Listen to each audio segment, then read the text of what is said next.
Insert catchphrase here. And welcome to Richard and Carl Play Daggerheart. I'm Richard, the Dagger. And I am Carl, but I am not the heart. I am the soul. I thought you were going to say spleen. I really thought you were going to say spleen. No, no. I mean, how can I be the spleen if that's about to get removed? Like Same way. That wouldn't be. I mean, that's the entire plot of Kingdom Hearts and Bleach. You could be the hollow with just the hole in you. You're the heart of the group. Fair. But before we get into organ-related semantics, first a couple disclaimers. This is a comedy podcast. Take nothing we say seriously ever. Ever. Yeah, we're not giving out medical advice or legal advice or anything like that. We're not allowed to sell Carl's organs. The court said no. We're just relaying anecdotes about our lives and the games that we like to and media that we like to consume. And if you wandered onto this episode when you weren't supposed to, and you see me in person, if I'm off the clock, praise me. If I'm on the clock, you don't know me. You never met me. I'm a ghost, an enigma, an illusion. It's an excellent disclaimer. Oh, absolutely. I still love the Team 4-star disclaimer of we're a fan-based parody, support the official release, because some of their episodes will be like, buy merchandise, fuckers! I use my F-bomb up. So, now that I've turned any children off from watching this, which is good, I do enjoy parody like, ooh, let's listen to Richard and Carl's new episode, and I just scream the F-bomb within a minute. What's new with you? Yeah. Well, first things first, I need to apologize to our super fan with the Carl tattoo. I got glasses. Oh, that's so awesome! Ha! Sick. I mean, they're a relatively weak prescription. Only, I think they said it was 0.75, which means I could have just bought reading glasses off of the Dollarama store shelf, but, that's... I am so happy with this revelation. Welcome to the blind club, punk. Well, I got it mostly for driving and nighttime. I don't really feel like I need them day to day, but I have been trying to wear them all the time because then I can just get used to them in case my prescription does change and become more necessary.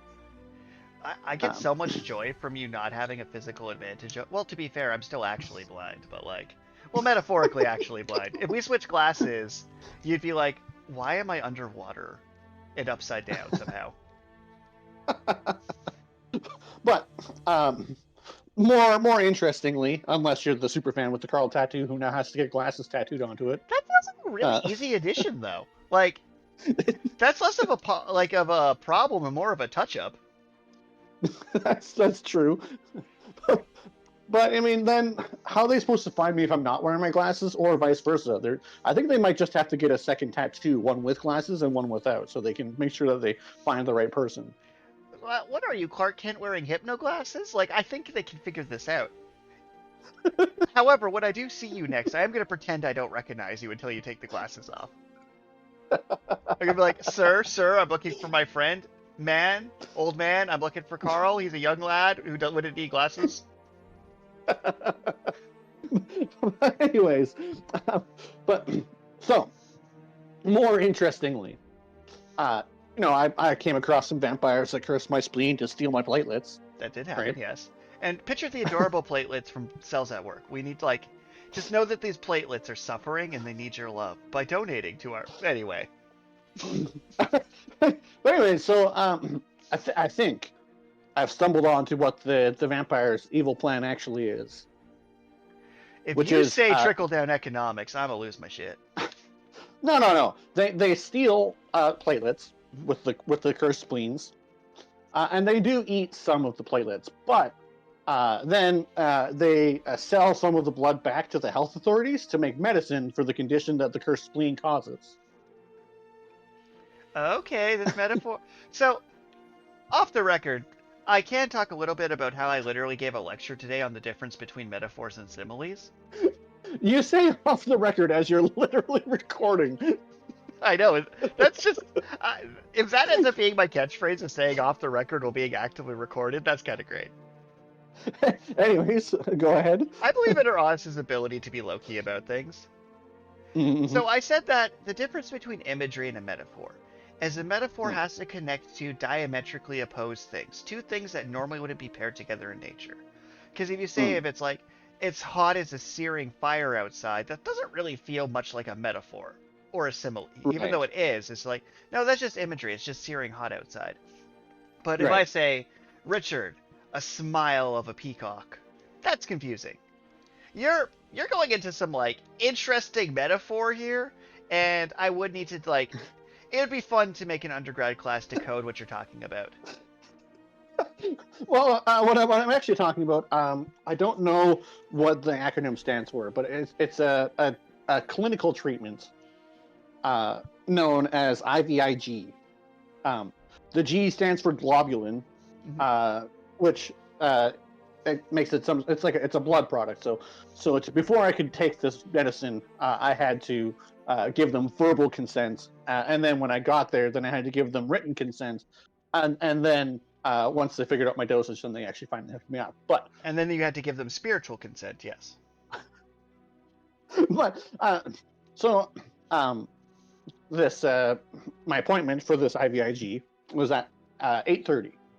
And they say to arrive a half hour early so you can get your intake papers and get registered and whatnot, so that you're not going to be late for your appointment. So I want to put out a treasure hunt. If someone wants to go through about 120 episodes of Deep Space and Dragons, you now have exactly enough fragments of information to stand outside Carl's hospital with a get well soon sign. You'll need to listen to all of them for individual features, but this is now solvable.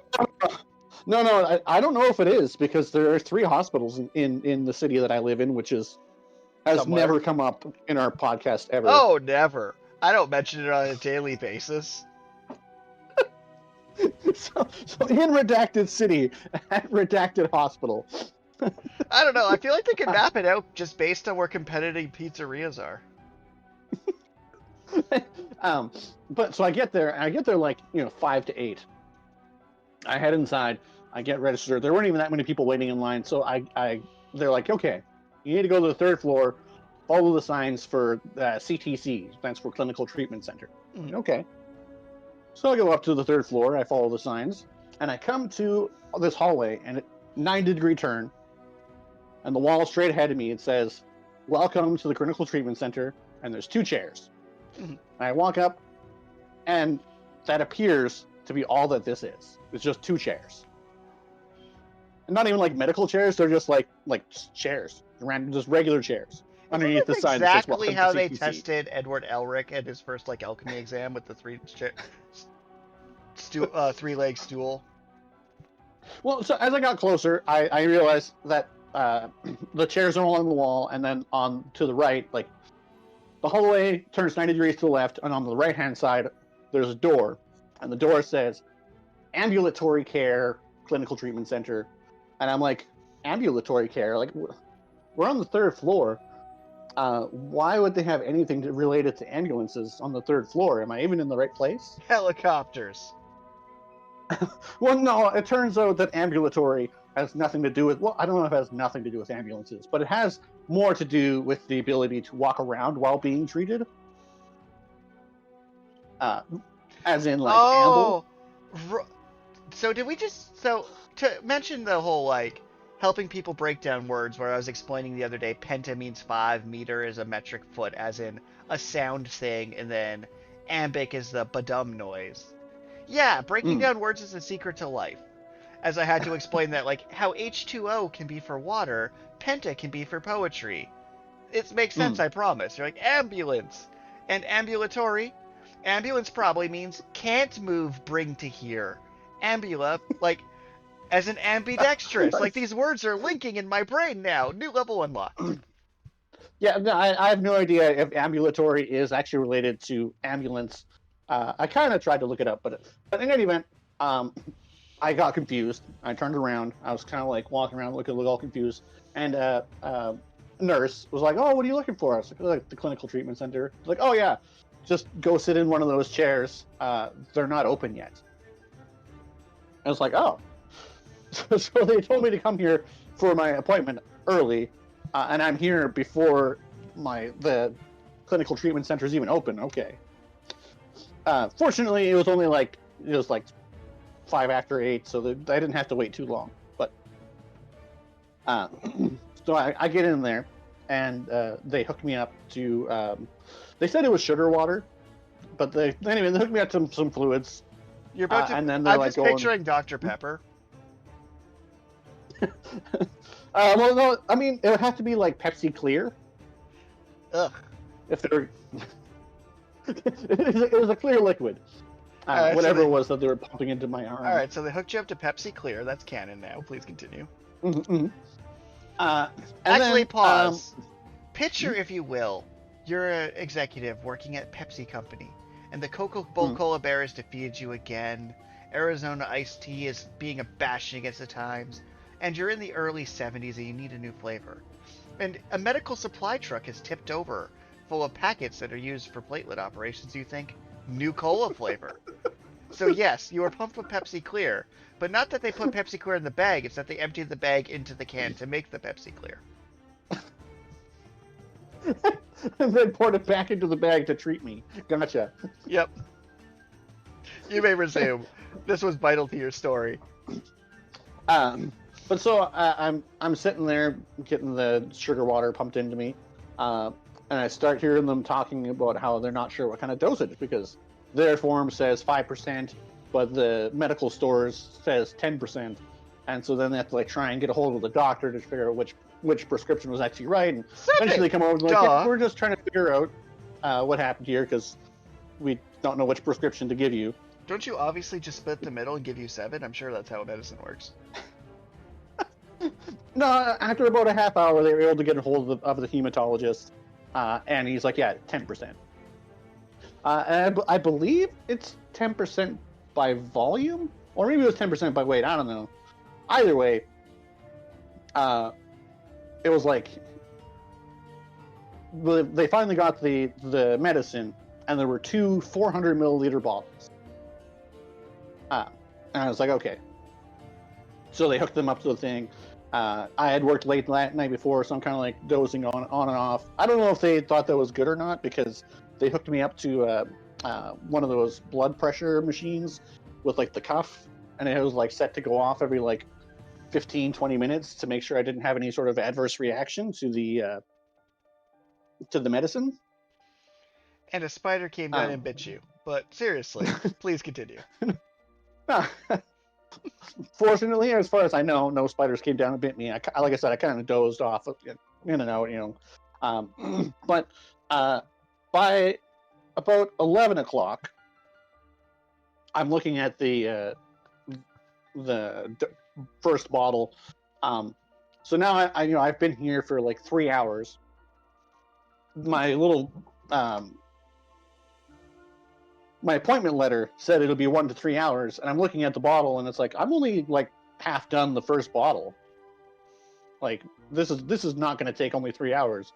Now, I mean, I paid for 5 hours of parking because I'm not getting caught by that again, but that might not even be enough. Remember the part where I said on podcast, on the record, just have someone drive you to the hospital and then pick you up?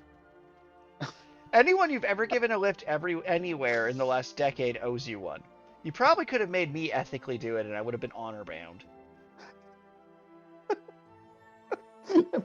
Anyways, fortunately, you can just add more time via the internet, so I was able to add more time. I ended up paying for the entire day, but that's not really the point of the story. The point of the story is that it's I'm just sitting here, so this is casual, whatever. It seems like overkill that they're taking my heart rate and temperature every 15-20 minutes, but whatever. They got to do what they got to do. So another patient comes in, and they end up sharing the room with me, and they're getting some sort of iron infusion. And they're talking to the nurse, they're getting everything all set up, and then the nurse starts making a panicked noise, and they're she's not breathing, and so then they had to kick me out of the room because they had to get people to come and treat this person who had a reaction to the iron infusion. I was like, huh, well, maybe it was a good thing they had me hooked up to this vitals machine. Mm-hmm. You're like, oh, this justified the system. I mean, I didn't die, but apparently. Well, and then I don't know if there's like specific training you get for calling loved ones of people who have adverse reactions or whatever, but I hear them calling the husband of this patient. And they're like, yeah, can you come to the hospital? Your wife had a reaction to the medicine. And then he says something. And then she says, oh, can you come sooner? And it's like, if I got that phone call, that would not be reassuring. Like, No. Not, I mean, I don't know. I don't know if that's the normal protocol for how you call people to let them know that their loved ones potentially had the reaction to the medicine or treatment, but like... I mean, I appreciate the can you hustle, please? As far as I know, they stabilized the patient, and I think she was actually able, like, talking by the time I actually ended up leaving, which this 1 to 3 hour procedure ended up taking 6 hours. Wow, you're real bad at being injected with Pepsi. Well, I don't know. Again, they wanted to start the IV thing slowly because they wanted to make sure I didn't have any reaction or whatever. But then, I'm just like sitting there dozing off or whatever. So I don't know if they just like weren't checking on the rate or what. But like I said, about 11 o'clock was when I noticed that it was like, this is going to take like 12 hours if we keep going at this rate. And then they come up to like, oh yeah, this is going way too slow. So they upped it up to like 220 milliliters an hour or something. And then after you're done getting the medicine infusion, then they do a flush, which I assume is more sugar water, but I don't know. Unfortunately, I don't have any taste buds on the inside of my hand, so... So, fun fact about working on that memoir I was working over the summer. Because of synesthesia, the person I was transcribing for could actually taste when they did a saline flush.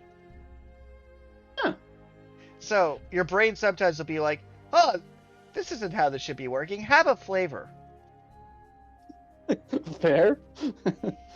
So you can, in fact, taste it. You just seem to lack that ability / curse. Because it's more of a curse.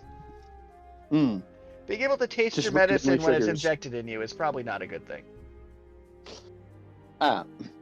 But it seems that my cursed spleen, depending on your perspective, responded well to the medicine, and my platelet counts as of yesterday were actually within normal range. So I need to pause you for a second. So, depending on your perspective, are you saying that a decent percentage of our audience is voting against your platelets recovering? And I didn't realize this was a partisan issue, that there was a camp of, yes, we want Carl to not be dead and recover, and a camp of, I wonder who Richard's new co-host will be. More like there could be vampires listening into this conversation to make sure that I don't spill the beans about their evil plan to sell the blood back to the health authorities to make medicine for the conditions they cause. I'm just saying that, like, even Panda would be like, yeah, Carl should probably get to keep his platelets. Like, it's interesting to be on the other side of this issue. Not everything is a liberal conservative debate.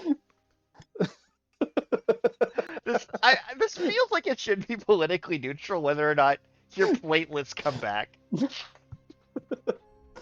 I mean, as far as I know, I am still going to be having the splenectomy because they have it all like lined up.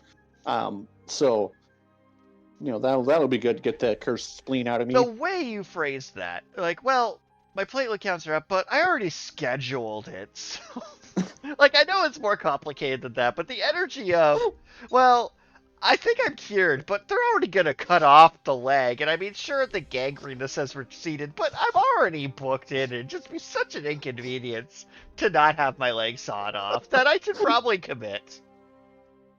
I don't want to be a bother to their secretaries. But, and then as another preparatory thing for my splenectomy, I should have grabbed the papers from my car, but your spleen does help protect you against certain infections.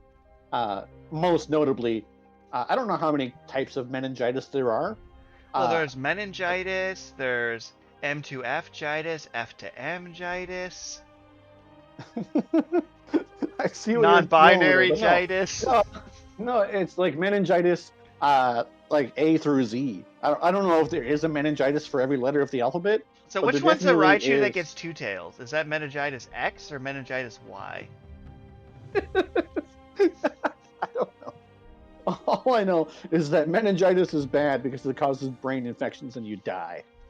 Yeah, like I said, I didn't think there was a debate on whether or not we needed somebody to replace you on this podcast by you die. But hey. No. See, the thing is, they call me up and they're like, yeah, we need to get you these vaccines, meningitis, pneumonia, and like 20 different strains of influenza or something like that. And they're like, yeah, you need to come in as soon as possible because like you have to get this done a certain time before your surgery. So can you come in today? And I go in and they're like, okay, we're going to give you 4 vaccines. You get 2 in each arm. Your arms might be sore tomorrow. Yeah. I don't like needles. Well, especially the thing as it was specifically, I don't know how many vaccines are administered in other ways, but these ones were specifically the musculatory ones where they inject it into the muscle. No. So, yeah, that they were right. My arms were very sore, but my platelet count was up, so it's worth it. Excellent-ish. Yes. And I mean, that's what's new with me, is that I am one step closer to not dying for now. I appreciate that. Like, I don't have that many diamonds to resurrect you. I've already resurrected you a few times, and each time you come back with slightly worse eyesight. How much does a gold piece weigh in D&D? Thankfully we're playing Daggerheart, where they just measure it by the handful. And you can have, a chest on you. But I'm just curious, mostly because like you need 1,000 gold piece diamond for resurrection in. So apparently it's 91 grams or 0.02 pounds for a gold coin. 0.02 pounds for a gold coin. Mm-hmm. So that's like 20 pounds of gold. Is 1,000 gold. That sounds right. Yeah, I'm not checking your math. Resurrection is expensive. Holy. Yes, as it should be. Like, we don't want to live in a world where the world's first trillionaire can infinitely resurrect themselves. Well, I mean, 20 pounds of gold is nothing to a trillionaire, but that's not really the point. It's true. You can't actually visualize $1 trillion, but they could afford to put all of America on universal basic income for 5 years. Yeah, that would be pretty good. Yeah, but why would you do that when you can just hoard it like a dragon? Make Smaug look poor. Smaug. But what? So that's what's new with me. What's new with you there, Richard? Poor life decisions. So, I'm in grad school. I'm TAing classes. I'm working. I'm freelancing. I'm ghostwriting. I'm entering contests. I'm going to book launches and printing festivals. And I'm so tired. Printing festivals? Yeah, so I think I can name drop them. So I went to Coach House Books' they have a fun word for it, Waygoose Festival, which is when printers formally take a break to switch to candlelight for the printing season.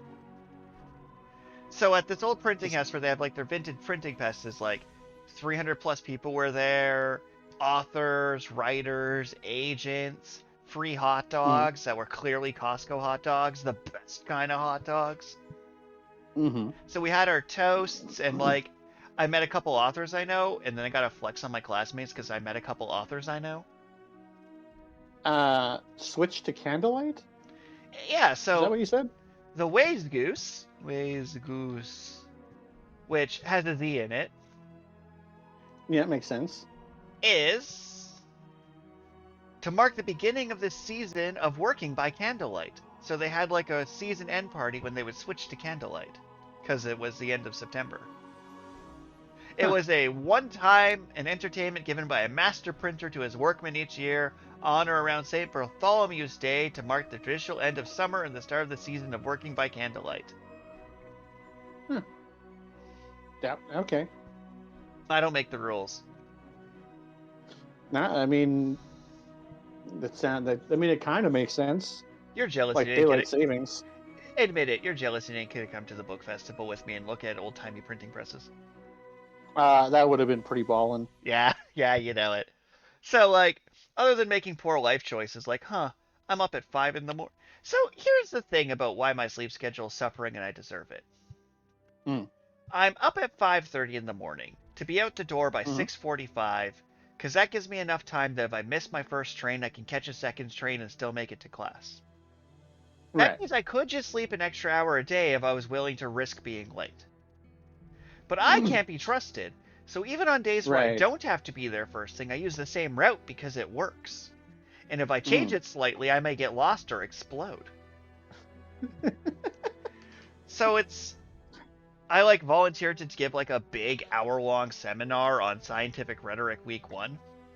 And now it's like my workload's reduced a bit because I've technically finished a third of my grade. Grad school's wild, by the way. They're like, give a seminar, write an outline, write a 30-page paper, and participate every week, you scrubs. We'll know if you don't. And I don't think the Richard Gambit will work of being super, super participating at the start so they stop asking me in the second half and I can slack. It worked in undergrad great. They're tired of listening to me talk by about week 3, and then I could just kind of coast. Right. But grad school, like, they keep not saying no. I keep suggesting increasingly ridiculous shit, and they keep being on board, and I'm not sure how to handle it.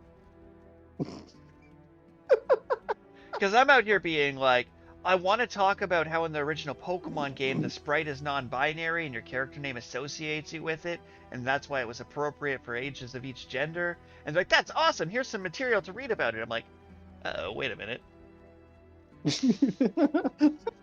Now you actually have to do research on gender norms in there's a Pokemon game. Well, it's like, the thing is, I like doing this kind of thing, but now it's weird because it's like, one of my classes, which is in like science and literature, is like week 6 is on alchemy, and I'm like, wait, I could just write a 30-page paper on the meaning of Full Metal Alchemist and get graded for it. But the problem is being able to do stuff means, the problem isn't that I have to do it now. It's that I can do it, and my options are insane. And choice paralysis is real when I'm actually... Because it used to be, I'll pick the least bad option. But now it's, you could do anything. What do you actually want to do? I'm like, oh no, what do I want to do with my life? That wasn't the plan. I went to school to procrastinate, not to accomplish things. That's funny. What do you mean I could just write an essay on cyberpunk if I want to? Like, one of our assignments is pick any book and read the first 5 minutes of it and tell us why it's important. And I'm like, so I could make you listen to 5 minutes of Lord of the Rings, like, if you wanted to, but I'm sure you know something more interesting than that. Oh, they're goading you. They're drawing the best out of me, and I'm not sure if I like it. That's pretty funny. Yeah. Like, it's like, one of my instructions for TAing that I won't talk on too much because confidentiality, blah, blah, blah, is like, can I do this? Yes. Really? Yeah, be engaging. Have some fun with it. This doesn't sound right. You pay me. I am suspicious. Are you sure I can do this? I don't know why not. Huh. Okay. So that's where I'm at right now, is it's like school's fun, which leaves me slightly suspicious. Oh, I also made a sassy remark to the provost of the school without meaning to. So I get in an elevator today, right? Because I'm on the redacted floor of the redacted building. Uh-huh.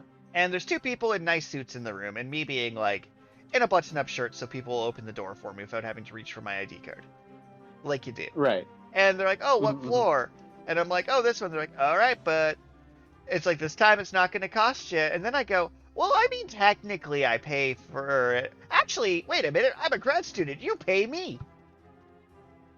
And they're like, oh, what are you in? And I like had this full conversation, but I was gonna make a quip that's like, oh, this time it's free. What floor do you want to go on? I'm like, actually, it's like $20,000. So I'm like, wait a minute, you pay me. Fools. You fools. What have you done? You're enabling my tendencies to talk about things, you psychos. Note, I do not believe calling people psychos is fair. I don't think that's acceptable language in today's society. Mental health is real, and you should seek therapy. Yep. Unless it's a Psycho Gundam or a Psychoru Gundam, in which case, completely fair game. Completely fair game. I flipped 180 on that. I used to think the Psycho Dice was stupid, but now I'm like, now that it's like 40 years after it launched and they're still doing it, now it's just like, there's a certain point of critical mass for a bit where I start respecting the bit. It's like, so you use a placeholder sprite and you committed to it for the entire time for someone to be born and possibly have grandkids now. That is commitment to a bit. That is commitment to a bit. So shall we get into daggering some hearts? I think we probably should actually get into the heart of our episode. Indeed. So, last time on Richard and Carl play Daggerheart. You're a frogman who's... So you're a character with the identity of a dead character who is framed for the death of another character who's been in disguise of a third character who then stole the identity of a fourth character. Yes, good old Epsuhore. So, so far in the campaign, I'll let you give the recap from this point after I gave my satirical... You're a character pretending to be a character who's a dead relative of another character who's now in disguise. Well, see, Elroy... Jenkins. No, Elroy von Wolfholm. There we go. You're the one who had told me that I couldn't be Elroy Jenkins. I said you could be. Oh, well, maybe I misunderstood the assignments. Well, this recap is not helping our audience. So, I was going to just TLDR in 30 seconds like a terrible abridged recap. So, TLDR, you're in a town, and you did an interrogation. A town on the water. A town on the water. You gotta keep that in mind. And you did an interrogation. Mm-hmm. You did not try and throw a child in a sack this week. Not this week, nope. Nope. You had some delicious children. burger-sized dragonfly street food. And I'm going to actually let you explain now, instead of being woefully unhelpful.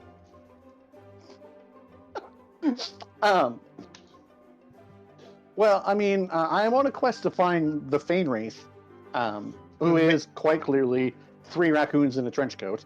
You beat me to it. Excellent. Have a hope. Continue.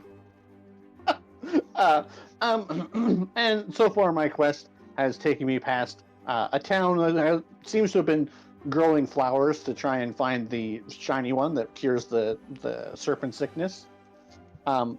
But their fields were on fire and I had to save them from bramble thorns? Yes. Oh, bramble thorns.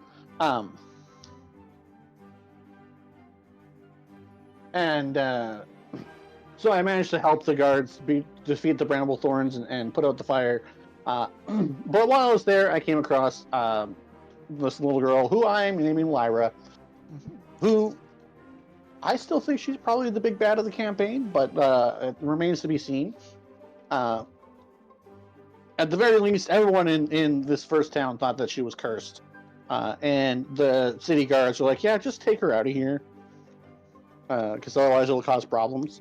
Mm-hmm. So I take her with me. We keep going on our way, and we come across the Forgotten Grove. So forgotten that it's erased itself from the maps. Nice. Good emphasis. But it appears to have, at least at one point, been Lyra's home.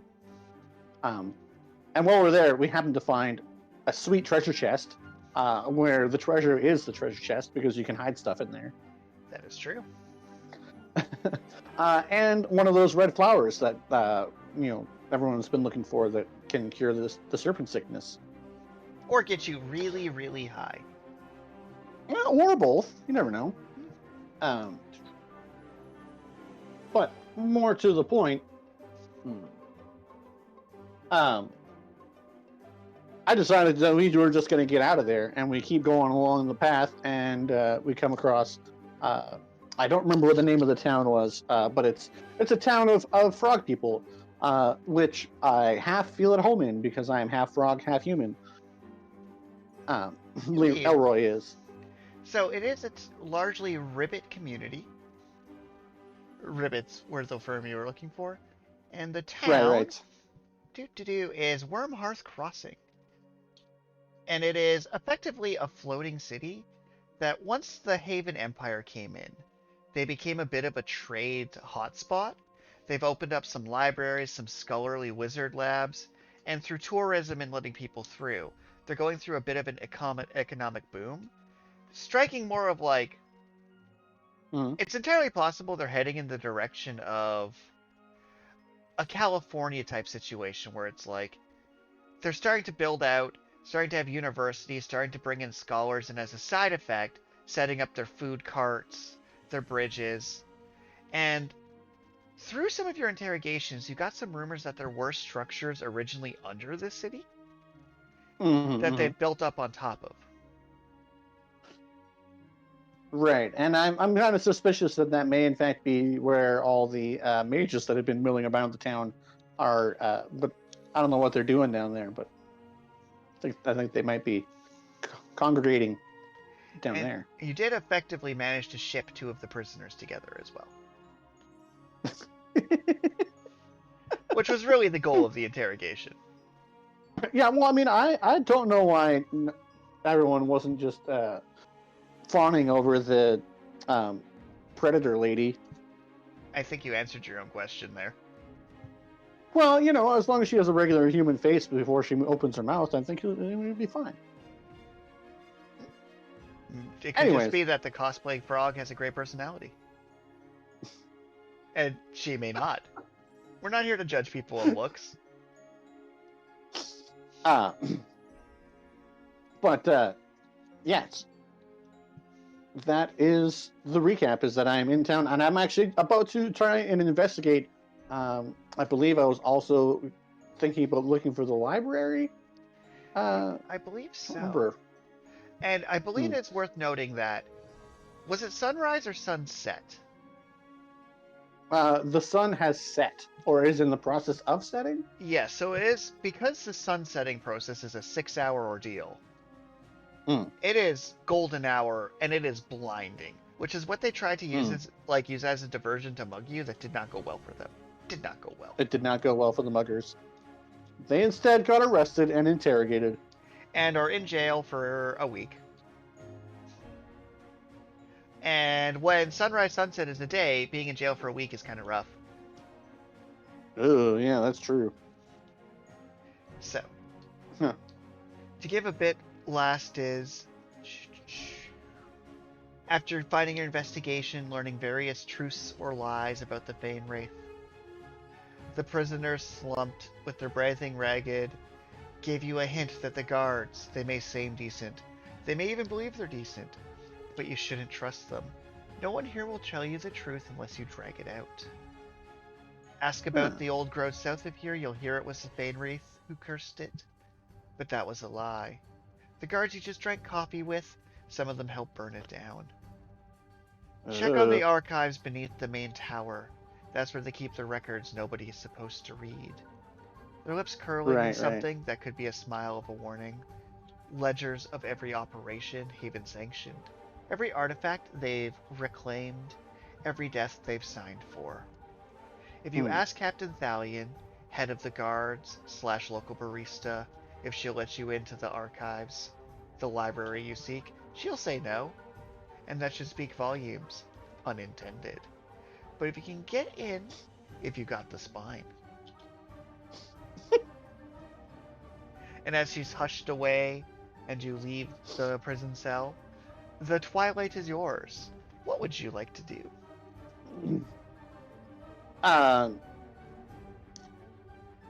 So, I would like to find the captain slash barista. And I'm gonna get close to her, and I'm going to attempt this the tell no lies. I'm gonna attempt my spellcast roll against her.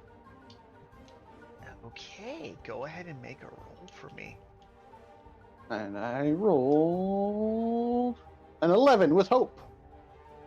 11 with hope doesn't do it. Bummer. Oh well. She looks at you. Can I help you? You want back in? You want? So we got these things where we like take a cinnamon roll and put it in a muffin tin, right? And we like cinnamon roll muffins. They're pretty good. That does sound quite good. I'll take one of those, please. No charge. You're given a delicious cinnamon roll muffin. She's hard to read. So, I've heard that this town has a fairly impressive archive. Yes.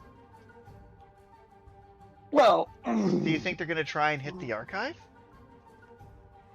Well, it's possible that someone's already in there trying to gather information. Plus, I was kind of hoping that my father was a ribbit, and I was kind of hoping that maybe I might be able to head in there and see if I can find any information about my family history. So, for context, you are described as a cat, yes? I'm gonna flick my ribbit tongue at her.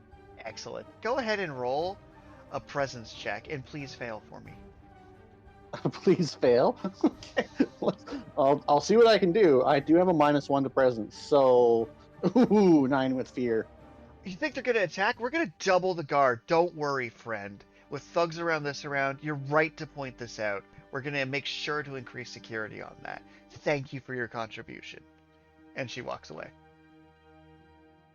Huh. She didn't deny my request to go to the archives, though. Instead, she's going to go put more guards outside it and lock it down. And for context, you have a sneaking suspicion that they're probably not going to let you in now that they think that the thugs are going to try and rob it. And I'm currently sitting at 3 fear tokens. All right. Well, I guess I'm gonna head. Can I follow the mages to see? Because you said they were like congregating, assumably around this archive. Go ahead and roll an instinct check to see if you can find any mages milling about. Instinct.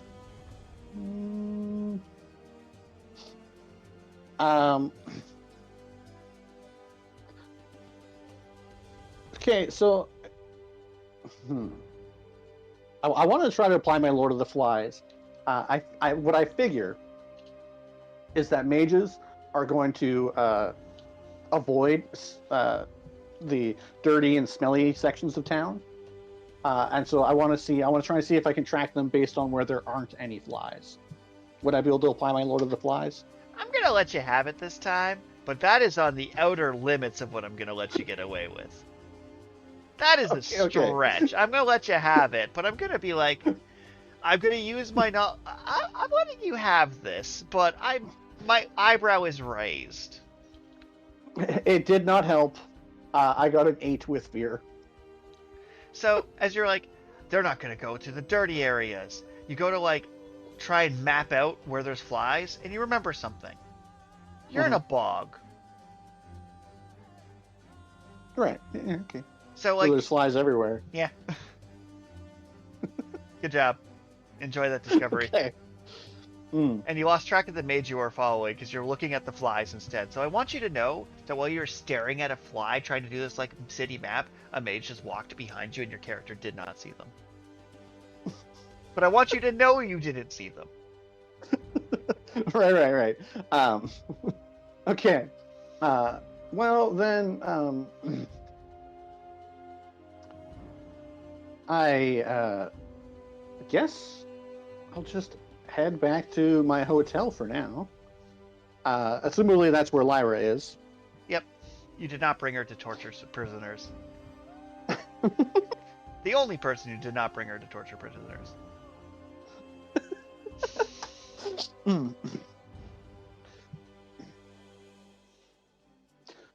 Well, well, okay. So, firstly, I'm going to come up to her. I'm going to offer her my what's left of my cinnamon bun. It is delicious. So, it seems like we might need to sneak into an archive. Just wondering, you had some pretty inside knowledge of that other town that I found you in.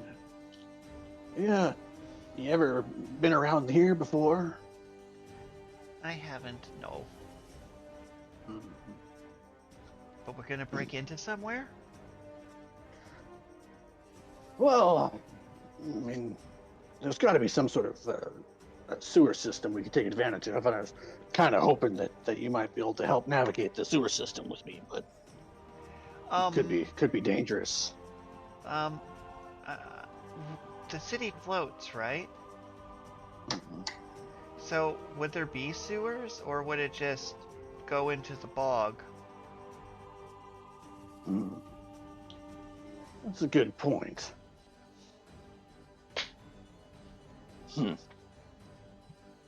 Well, maybe we should try and see if we can find some, like, water-breathing potions or something. Okay.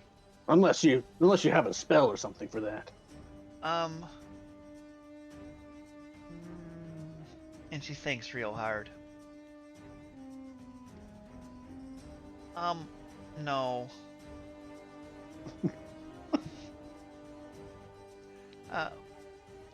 My doggy can swim real good. He holds his breath a very long time. Well, we don't have any inside information about what this thing is actually like, but it does seem like perhaps going under the water would be the best choice of action. To see if we can get there from underneath. Okay. You want to send your dog to scout it out for us? In the meantime, we'll sit here at the hotel and enjoy some delightful scones and. Okay, so maple as she bug sits pie. down, she kind of sits like cross-legged on the floor, and the skeletal dog, you see like fins grow out of its spine. Okay. And then it jumps out the window and you hear a sploosh as it goes like 4 stories into the water below. And her eyes are glowing and she's like, I see him going down. Lots of water. And it looks like a pine cone under the city, like it floating there below the city, like a pine cone that goes all the way down to the ground, and there's like little vents and things around it, like a tower that goes down, not up, to the bottom of the bog. Is the city attached to it? The city's I guess. floating above it, Right. and there's like chains like attached to it. Interesting. It's no, I see it. It's attached to the it is attached, and it's attached. There's the library. And it's like welded, and there's pipes from there to it. Yes. Interesting. And there's a big fish. Oh no, Fluffy! Whoop. Fluffy will take a while to come back. That makes sense. Perhaps swimming isn't the best way, but maybe if we can figure out where those pipes connected to the city proper, we can use those pipes to get down into that tower. There seems to be about like 4 of them, one in each corner, that comes up to the town somewhere. Okay. Well, which corner is closest to the hotel? There seems to be one attached to the bottom floor of the basement of the hotel. Interesting. Does this hotel have an elevator? It does not. It does not. All right. Well, I guess we better start heading down some stairs then. We're gonna go to the stairwell, and we're gonna head down to the lowest stairwell that we can get to, where the door is not locked. So as you like head down the stairs and get to like the bottom floor, you see what looks like the burliest draconoid humanoid you've ever seen, just leaning against the door, arms crossed, with like a guts sword leaning on his side, and he's just kind of like one eye open, staring at the stairwell, guarding a door. Staring at the stairwell, guarding a door. Yeah, so he's back to the door. Like your eyes. Well, do you try and sneak down the stairs?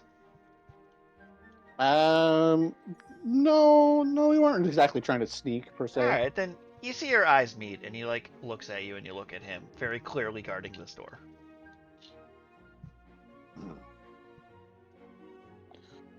And you notice that there is 3 locks on the door. Excuse me, sir. I seem to be lost. I was hoping to find the weight training facility, but I seem to have taken a wrong turn. The gym? You tell me where the gym is in this hotel, because there is one. Describe the gym and what floor it's on.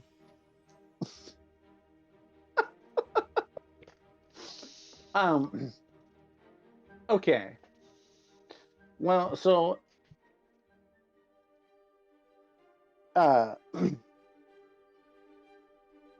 the gym itself is actually surprisingly not geared towards ribbits, because why would ribbits be staying in this hotel? So, I mean, it has treadmills and like weight benches and like stuff that you would find in the typical gym in North America, we'll say. Yep. Not that that's relevant, but and I do believe it would be just on the ground floor. All right. So he accurately describes how to get to the gym, which also has those giant rope things where you do the no. I know I just made the noise, but you could clearly picture the rope workout thingy. All right. So we're gonna head back up the stairs. Yep. And then I guess,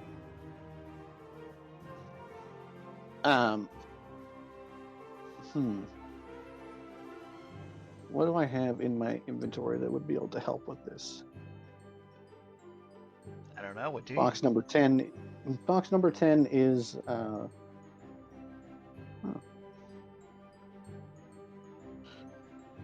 okay. So I got a lock from the human criminal. It's currently locked. Yes, no? Yes. I already read the sealed letter. Mm-hmm. Okay, well, hopefully, I don't think this is actually going to be related, but I'm going to try and see if I can get this locket open to see what pictures are inside it. Open a finesse check.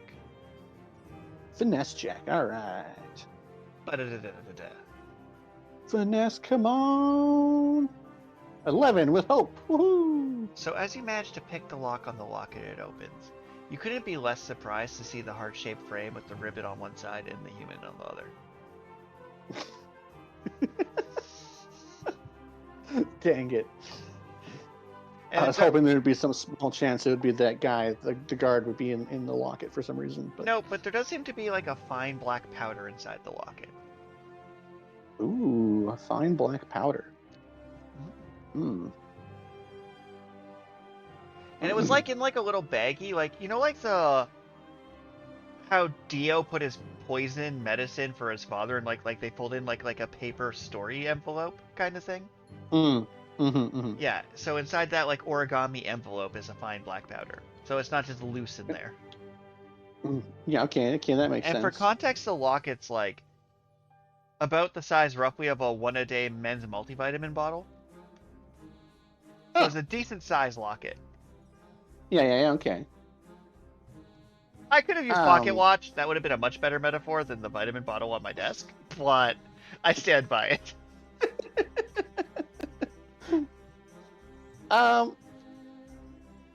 Can I? Is there any way for me to determine what this powder is?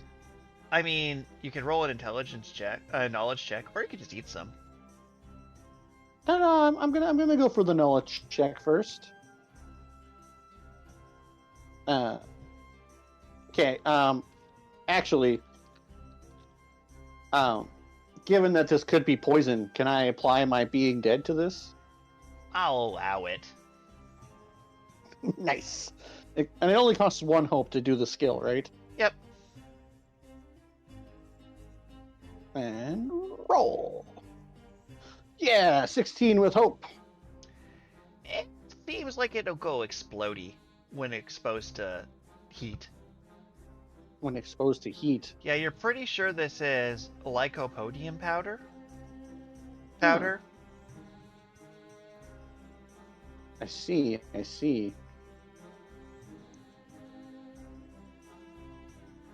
All right. Then. So looking at the inside of the locket, if that locket was thrown, it's like the metal would spark and then it would explode. It's basically he made a grenade.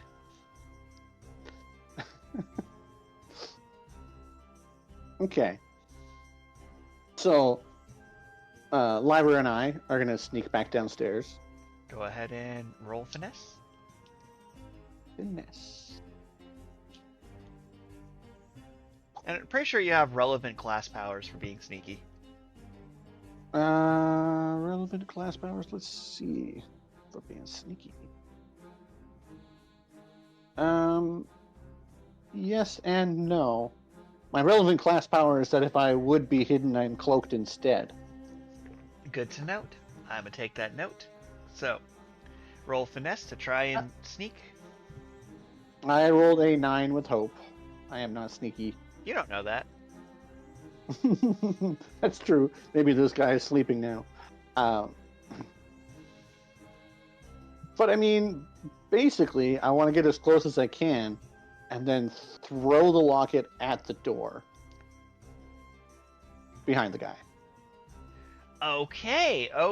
So as you sneak, you feeling confident, you throw the locket. Go ahead and roll either strength, agility, or finesse for me. Okay, let's go with finesse. And critical success. Yeah. Go ahead and roll 4d6 for me. 4d6. Yeah. 1, 2, 3, 4. And they are 12. So 12 plus 24 is 36 damage that explosive does. Uh-huh. So, I have a question for you. Do you want him to get hit by this explosion or just the door behind him? Well, I mostly want it to be the door behind him. I want him to get, like, thrown away from the door. I mean, he might take some damage, but I don't want to, like, seriously injure him. I just want him to be, like, knocked over, and then I will be able to, like, either shadow step or just quickly run through the door. And so the door blows off its hinges. The explosion sends him staggering back into the wall, slams heavy. So, for context, his HP thresholds were 5 and 9. Okay. And you could have done 36 damage. So, that would have been fatal if it was thrown at him. So I'm going to say he is out of commission but not dead. He is concussed. He hits the wall. The back of his helmet makes a noise as he just slumps to the ground, out cold. However, you hear boom. People are aware. People are aware this happened. They don't know what happened. Okay.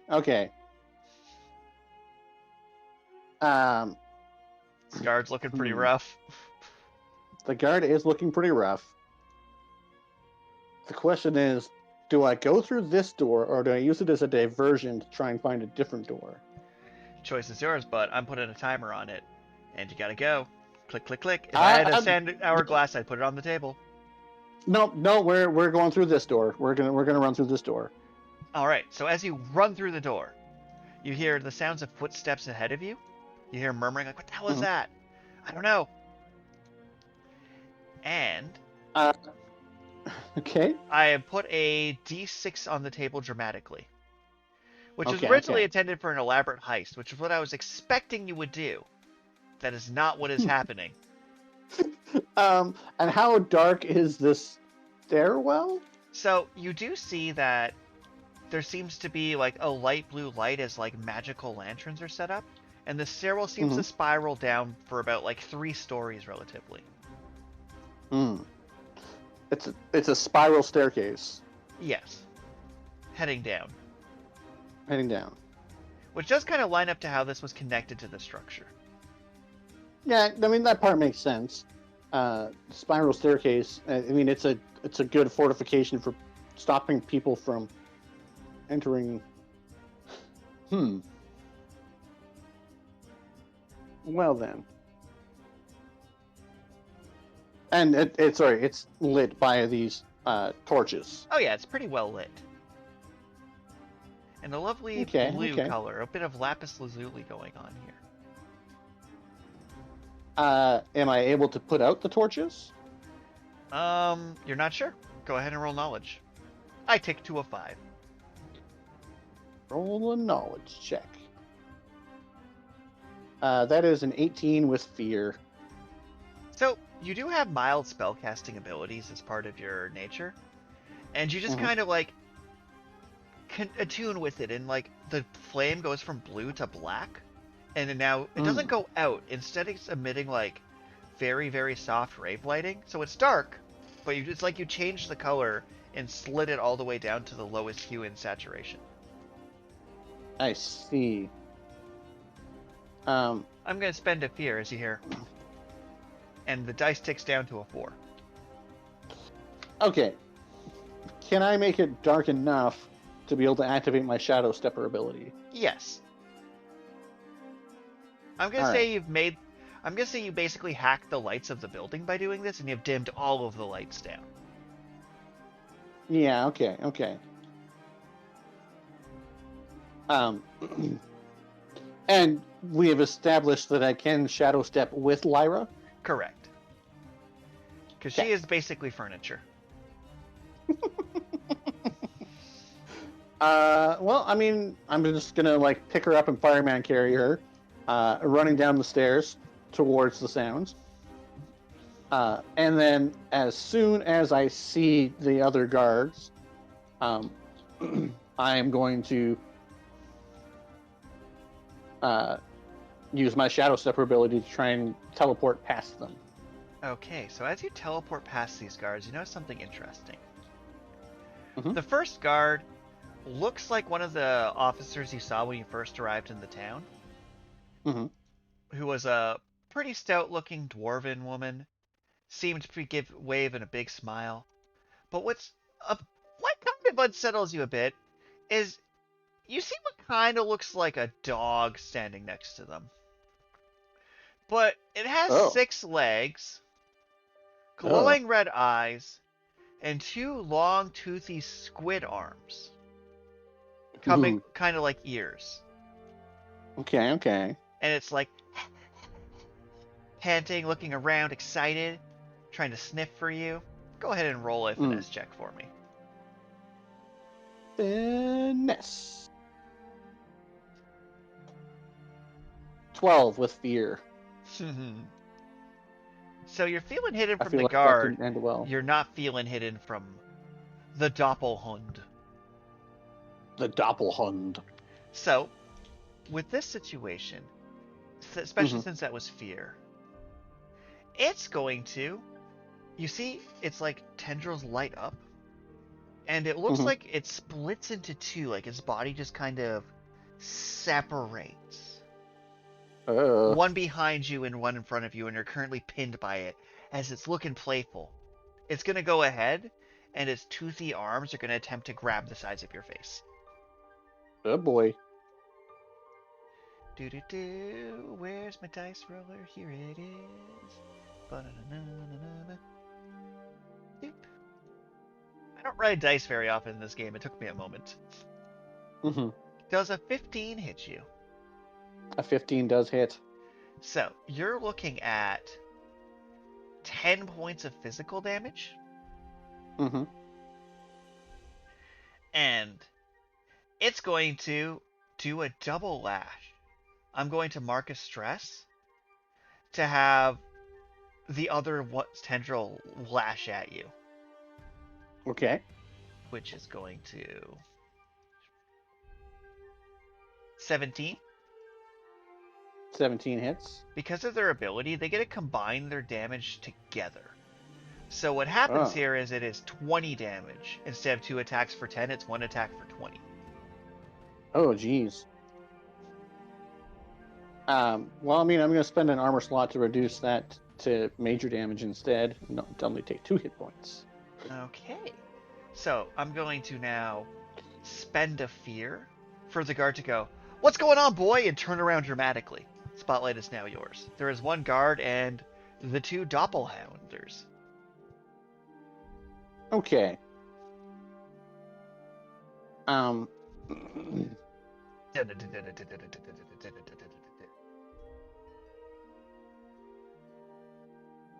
Okay, so I have a torch in my inventory. You do. Can I quickly light it, wave it around, and then toss it to throw it as a distraction for the dogs, and then attempt to shadow step past them again?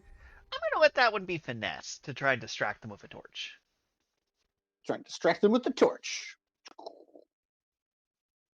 And critical success! Yeah! So this was going to be hard to succeed at. However, as you go fetch, both it and the illusion run for the stick. Mm-hmm. And they both have ran towards the stick. And you have shadow stepped away?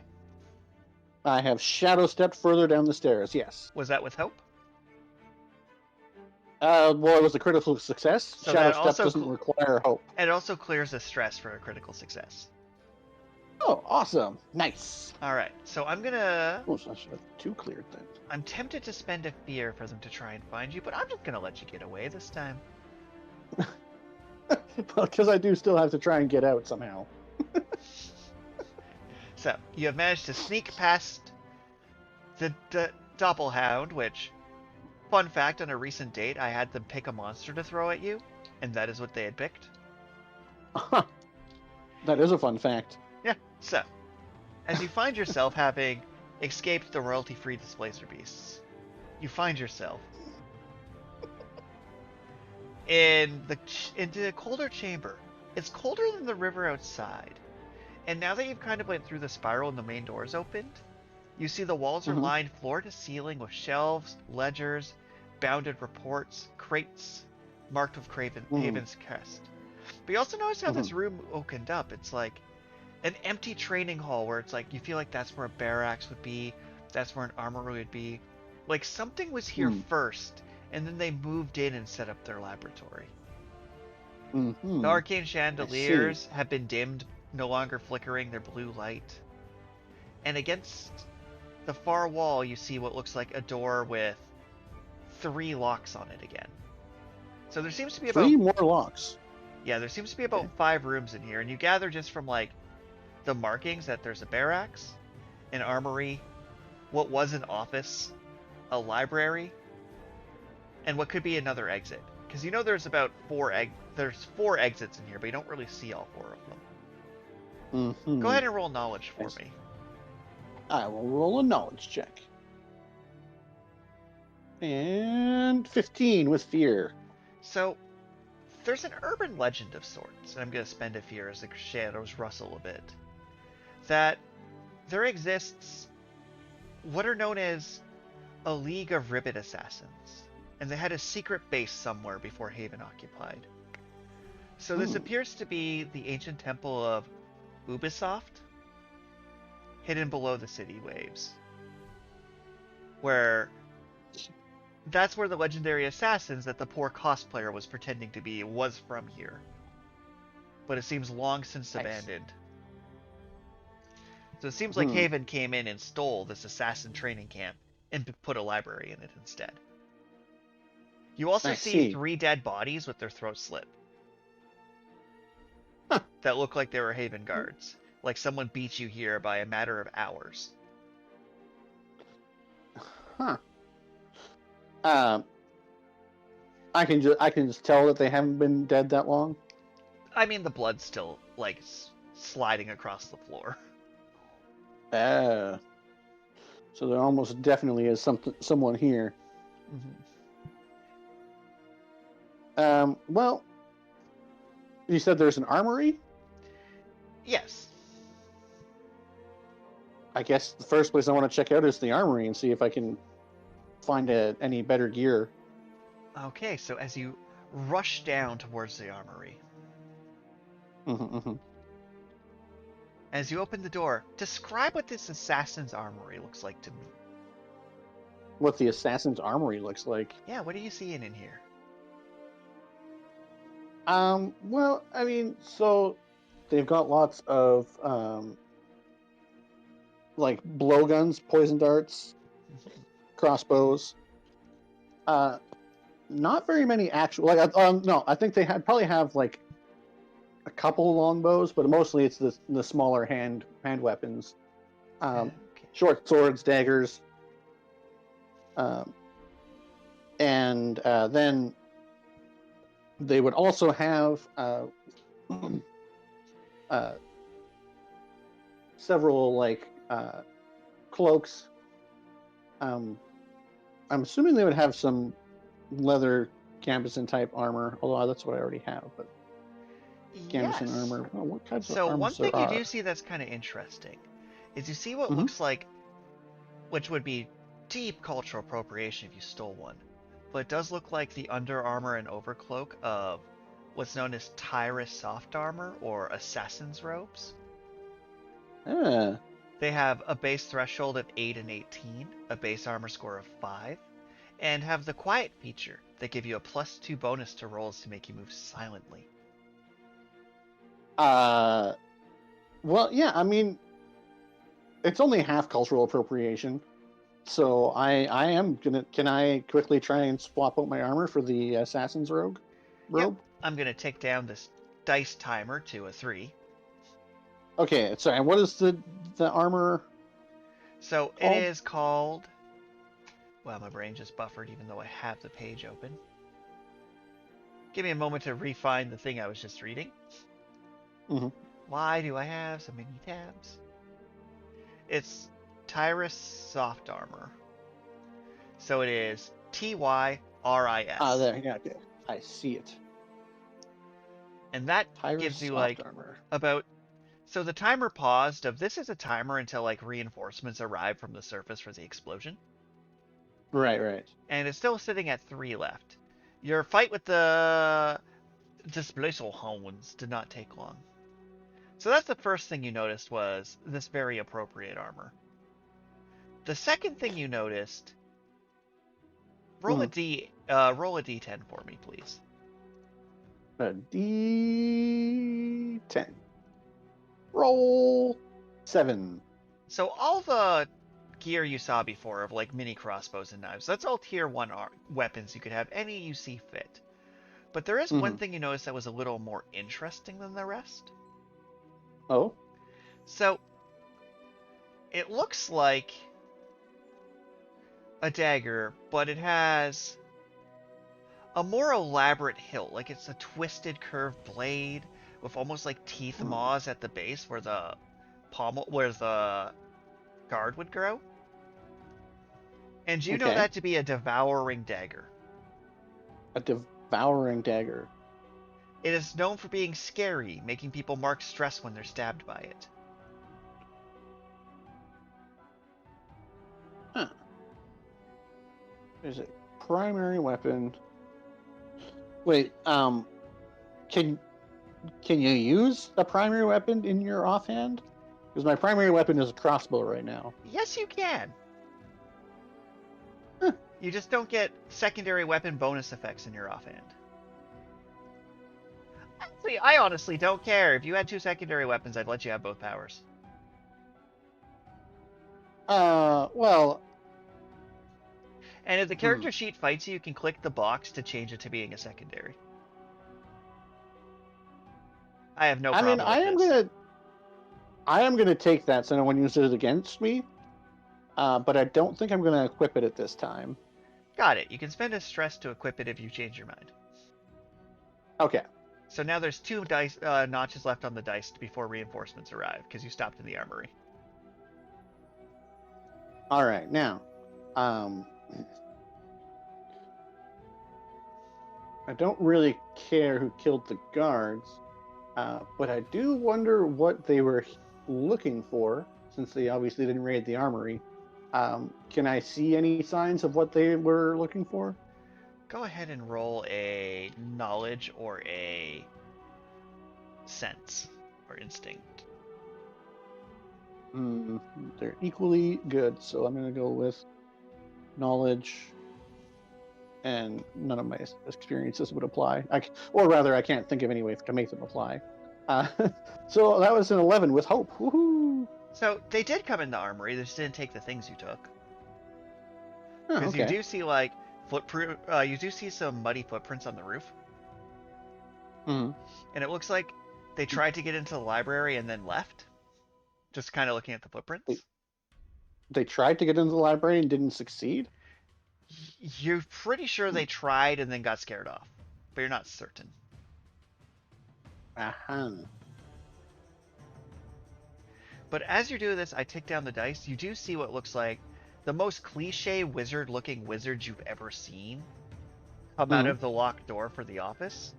And you see what looks like a large myconid mushroom folk who has a bunch of like papers like safety pinned to his mushroom cap, who's wandering over, and he looks old, and he's like, they asked me a bunch of questions and I don't get paid enough to not get taken hostage. And it's like, you idiot. And they seem to be bickering, trying to figure out what the explosion was.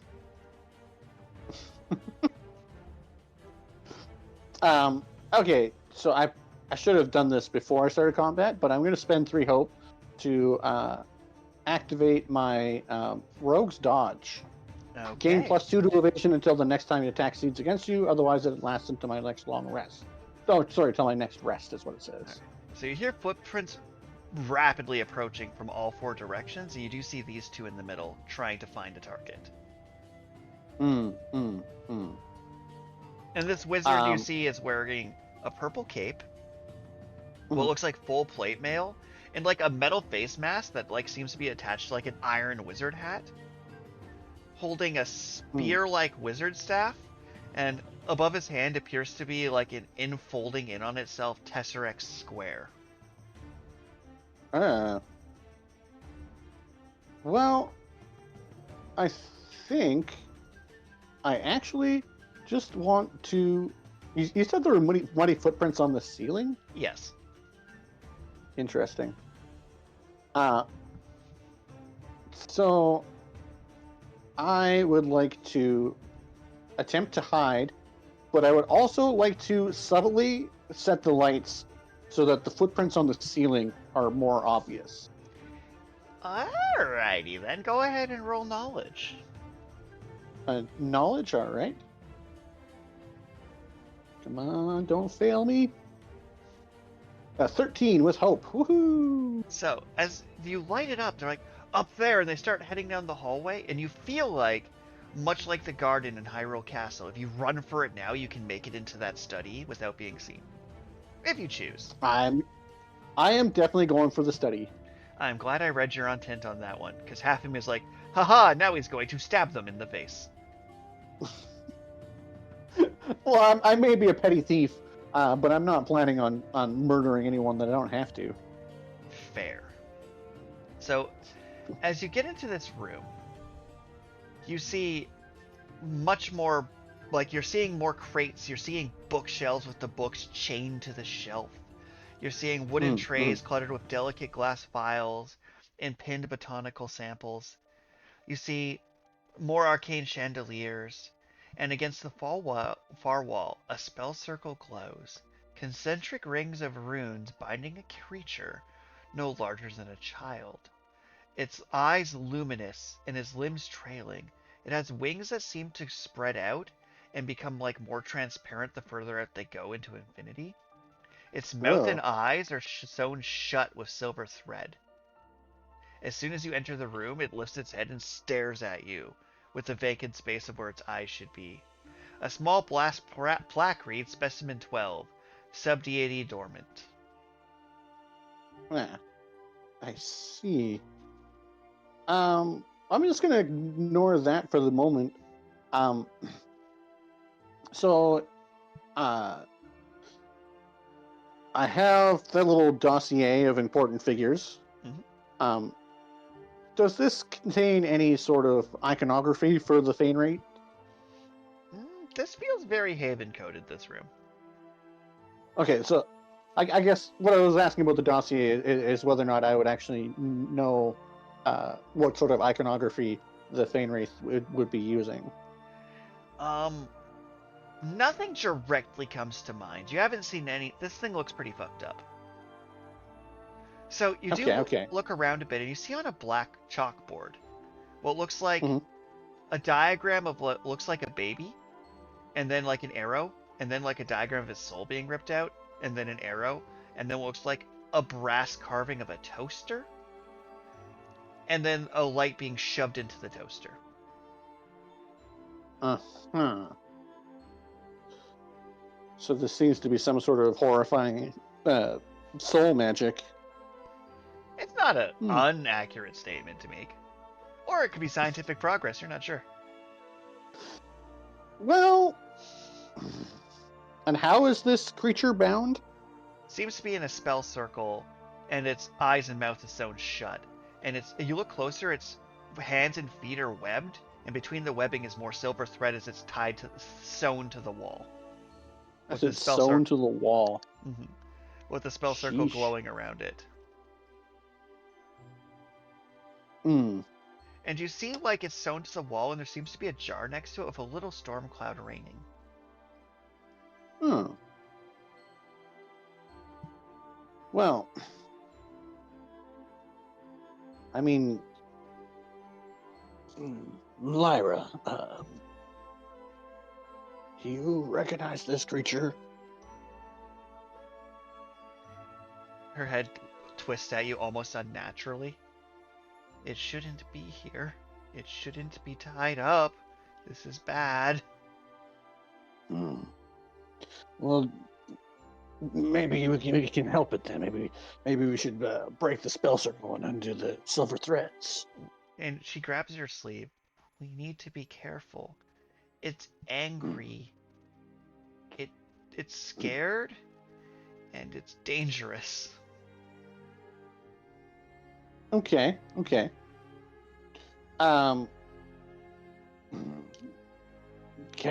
you know if it can sense emotions? Like, if I were to put my hand on its head and try to convey that I mean it no harm.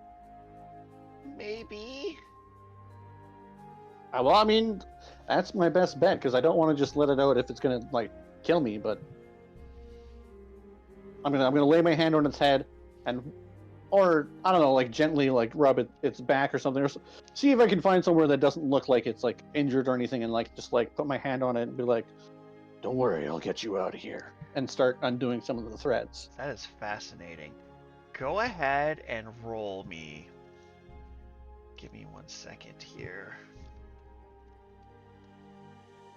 I need to check something because this was an interesting choice. That is fascinating. So as you place your hand on it, I need you to roll a hope dice for me, just a d12. Just like a duality dice? Yeah, just a regular d12 by itself. Okay, let's go with a d12. Oh, no. Clear that. Rolling a d12. Roll 12. Okay. It is not lower than your level. Good. So, as you touch it, you feel like crackles of energy going up your arm. I'm going to go a sped and sped of fear, and you take a hit point. Oof. Okay. And as it's crackling up, you see visions. You see a town. You see that town you were in before, people selling, baking bread, and you see that it's rainy. Lots of rain. And in the clouds, you kind of see like a vague face, a vague smile.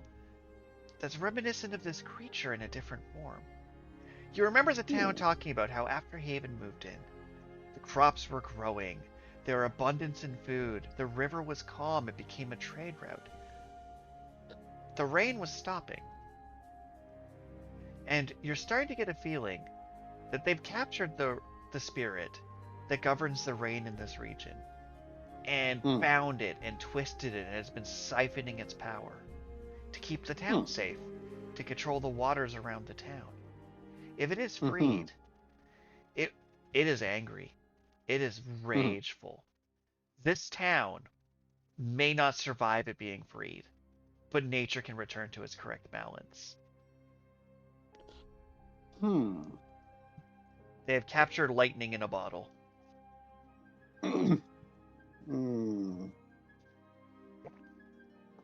Okay. And you're getting a bit that it shouldn't be in this body. It is in the wrong form, and it is in pain. It is in agony. It's not quite Edward kill me. It's feral and wild, but it knows you mean it no harm. I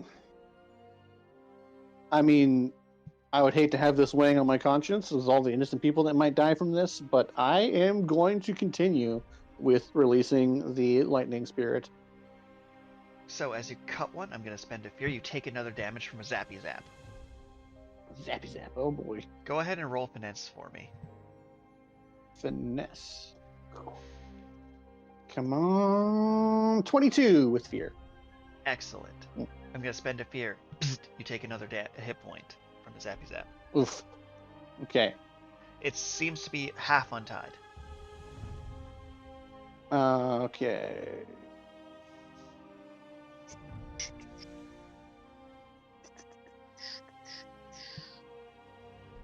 Oh. Well, I don't have any way to stop myself from dying if it zaps me again. You're down to a singular hit point? I've been focusing on stress and not hit points. So... Okay. Uh-oh. Do you have a healing potion on you? No, I have a stamina potion instead. Oh no. You got it half freed. You see the circle's dimmed a bit behind it and the lights are going out. A few of them are turning off. You feel like Lyra, that timer, you got a few seconds left. Lyra, this might hurt, but I'm gonna need you to help me cut these last ropes. Roll the presence check of your life. The presence check of my life. Oh boy. Roll for it. Oof, only an 8 with hope. Here, and she hands you a healing potion. Ooh. Okay, a healing potion heals for 1d4? Yep. Alright. I'm not even going to add it to my inventory. Roll.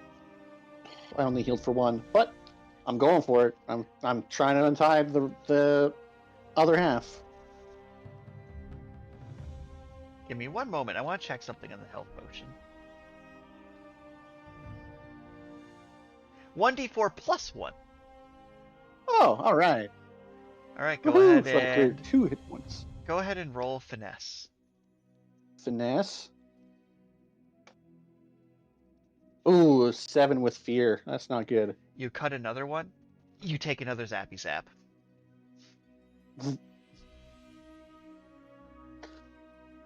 So now what? It's 3/4 of the way free. Yep. Out. I mean, I'm gotta commit to the bit. I gotta get this thing free. Another finesse check. Yep. Come on, something good. 20 with hope. Woohoo! As you cut it, I'm gonna spend my last fear. You take a hit point. So, Oh boy. you have 3 options here. Mhm. You could just simply go down and hope Lyra gets you back up. You could go out in a blaze of glory and have one more turn of guaranteed success.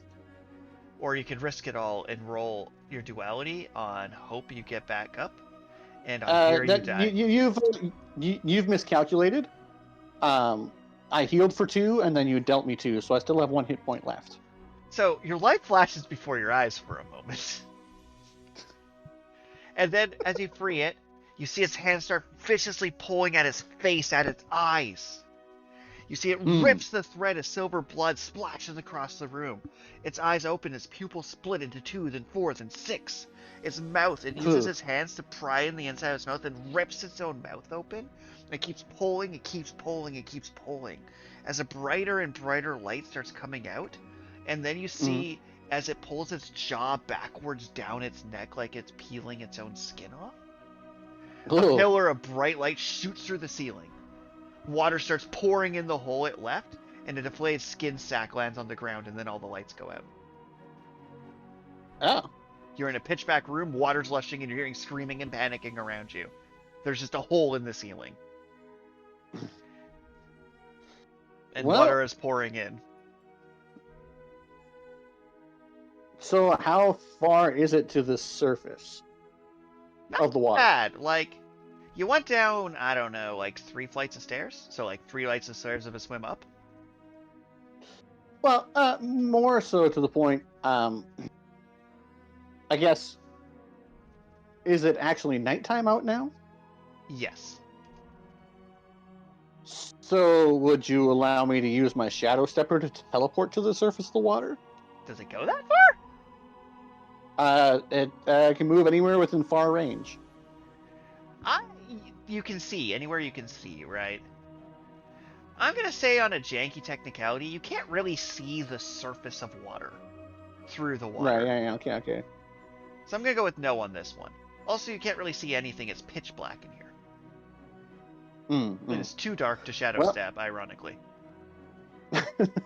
And the water is filling up. I'm putting a D4 on the table for, like, until this room fills up completely and you start to drown.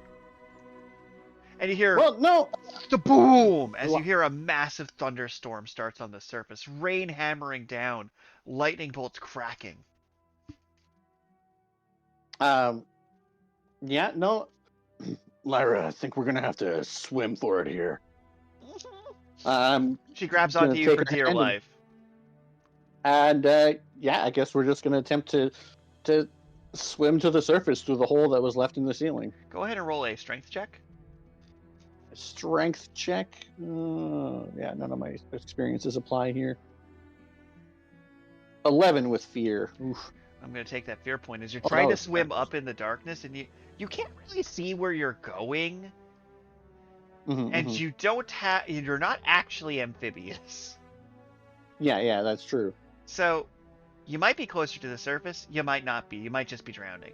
Go ahead and roll another strength test for me. Another strength test? Oh no! That's a 5 with fear. So, you feel like you're further away from the surface than you were a minute ago. And you can barely make out anything. You do see that there's light, kind of, and you think that might be up, but you're not really sure. I guess I'm swimming towards the light. All right, go ahead and roll strength. One more time, come on. Don't fail me now. 16 with hope, woohoo! So, carrying Lyra, you manage with fear, vigor, and effort. Your head bubbles around the surface. You take a deep breath, and you see that pillar of light you swim up to is Wormshearth Crossing is on fire. It has been hit by several bolts of lightning, and is floats him in the water. A town floating in a bog should not have gotten this big for how much at risk it would be for a fire or a lightning storm if they didn't have that under control for the last few years. Right. And the rain and wind is vicious.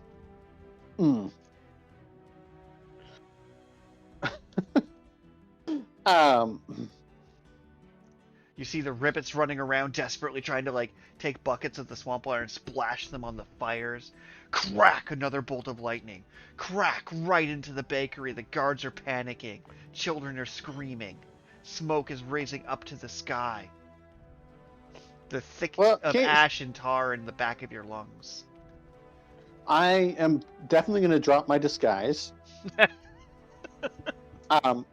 And then, are there any unattended boats? Go ahead and roll knowledge. Let's see if we can find an unattended boat. 16 with fear. So, I'm going to spend that fear immediately for dramatic irony.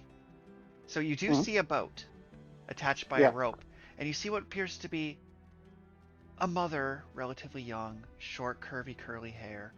Under their arm, their child, no more than 2, and their husband running towards down the dock. Flames behind them towards this boat. You can absolutely get to this boat first and take it. No! Why? Why would you do this? I spent a fear for it. I played fair. You did play fair. And the boat's just not big enough for all 5 of us. Nope. It'll comfortably fit either them or you. It was one of the little gondolas that used to come to this town in the first place. Right. Dang it. Oh, dang it. And there's no way for me to know whether or not they deserve it. They probably don't, though. So it's like, you see the woman, a beautiful human woman, short bobbed hair. And you look at the child with its large, almost anime character-like eyes. Its bit of splotchy patterning. And you look in the distance behind them and you see the mother and the 2 children. And you see the dead ribbit struck by a bolt of lightning about a half meter behind them. Ooh. Dang.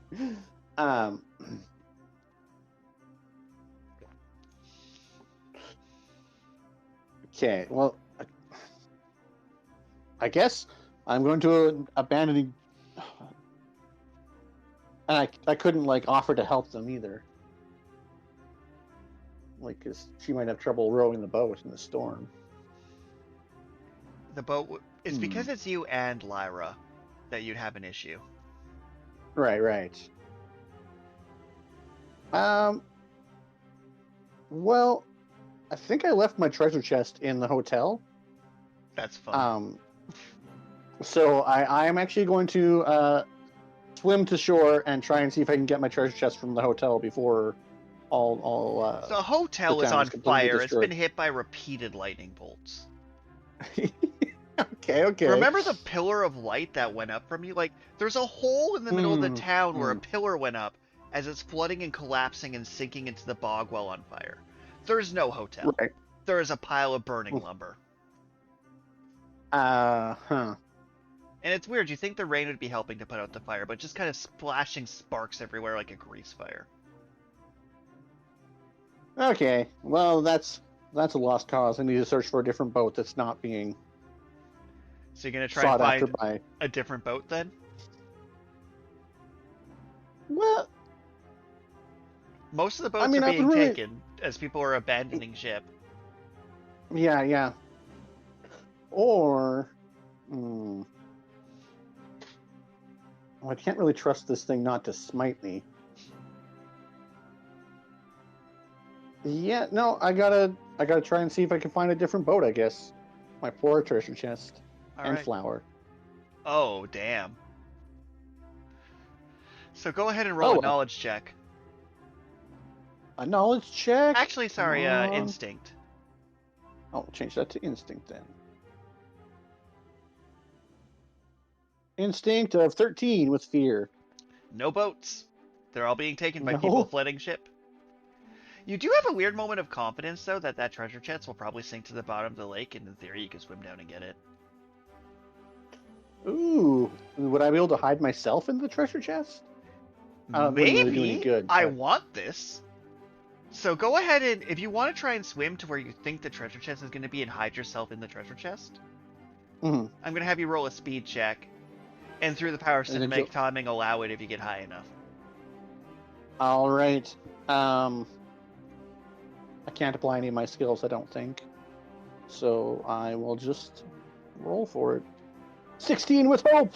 So as you grab Lyra, see the boats, you see the towns on fire collapsing, you see women and children running to the boats, you're seeing dead husbands smote. And then you see the hotel just crash sideways into the water, and you see it. Your treasure chest sinking down, you have a thought. You firemen grab Lyra, you start swimming towards it. You climb up into it, close the lid, Dio coffin style, as this chest resizes to fit you as it sinks to the bottom of the lake. Okay. So you and Lyra are basically in a coffin. Yeah. You don't know how much air it holds, but you aren't It's being true. hit by lightning or fire or burnt rubble. You can't really hear that much sound out of it, and you're in a box. How long do you spend in this box? Can't really hear much sound. You, as your background, have a pretty good sense of time, though. Especially with the day-night cycle, you're pretty good internally of tracking time. Let's try and wait like 4 hours. Okay. Go ahead and roll a strength test for me. A strength check. Okay.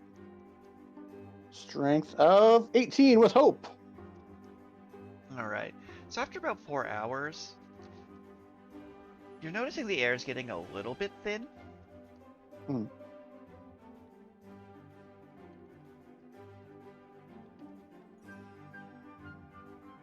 That's it. That's all. The air's getting thin. Yep. Oh. Well, I mean, I guess we need to take a deep breath. Lyra, we're gonna open the chest and see what's going on out there. So take a deep breath. We're probably gonna have to swim for the surface.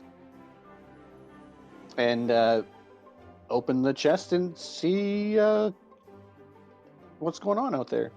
So, as you open the chest and pop your head out, you see the town is gone. There's just no town there anymore. You just see driftwood, most of the fire. As you're kind of like breathing a bit, the chest is kind of like seems to have been swept up to the current downriver, and you're on like a sandbar on the beach. Huh. All right. You seem to have went. You're not sure if you went to the other side of the pass or backwards, so I'm gonna have you roll a d6. If a 4, 5, or 6, you got swept up towards your destination, and if you get below a 3, 2, or 1, you got backslid further from your original destination. I rolled a 1. So, you remember when you were at the fork in the road, and you're like, you can go the water route or you can go the high route? Yeah, you're back to the fork in the road. Back all the way back to the fork in the road. Yeah. Because the dam exploded. I see. That makes sense.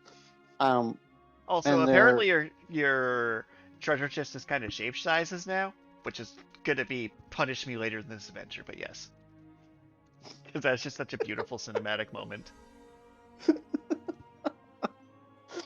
But the good news is that I was able to save the flower then as well, because the flower was in the chest. Correct.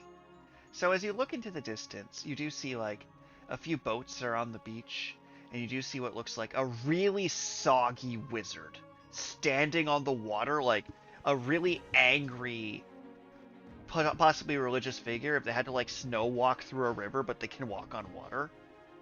He is battered and bruised and burned. His helmet is cracked, his eyes showing.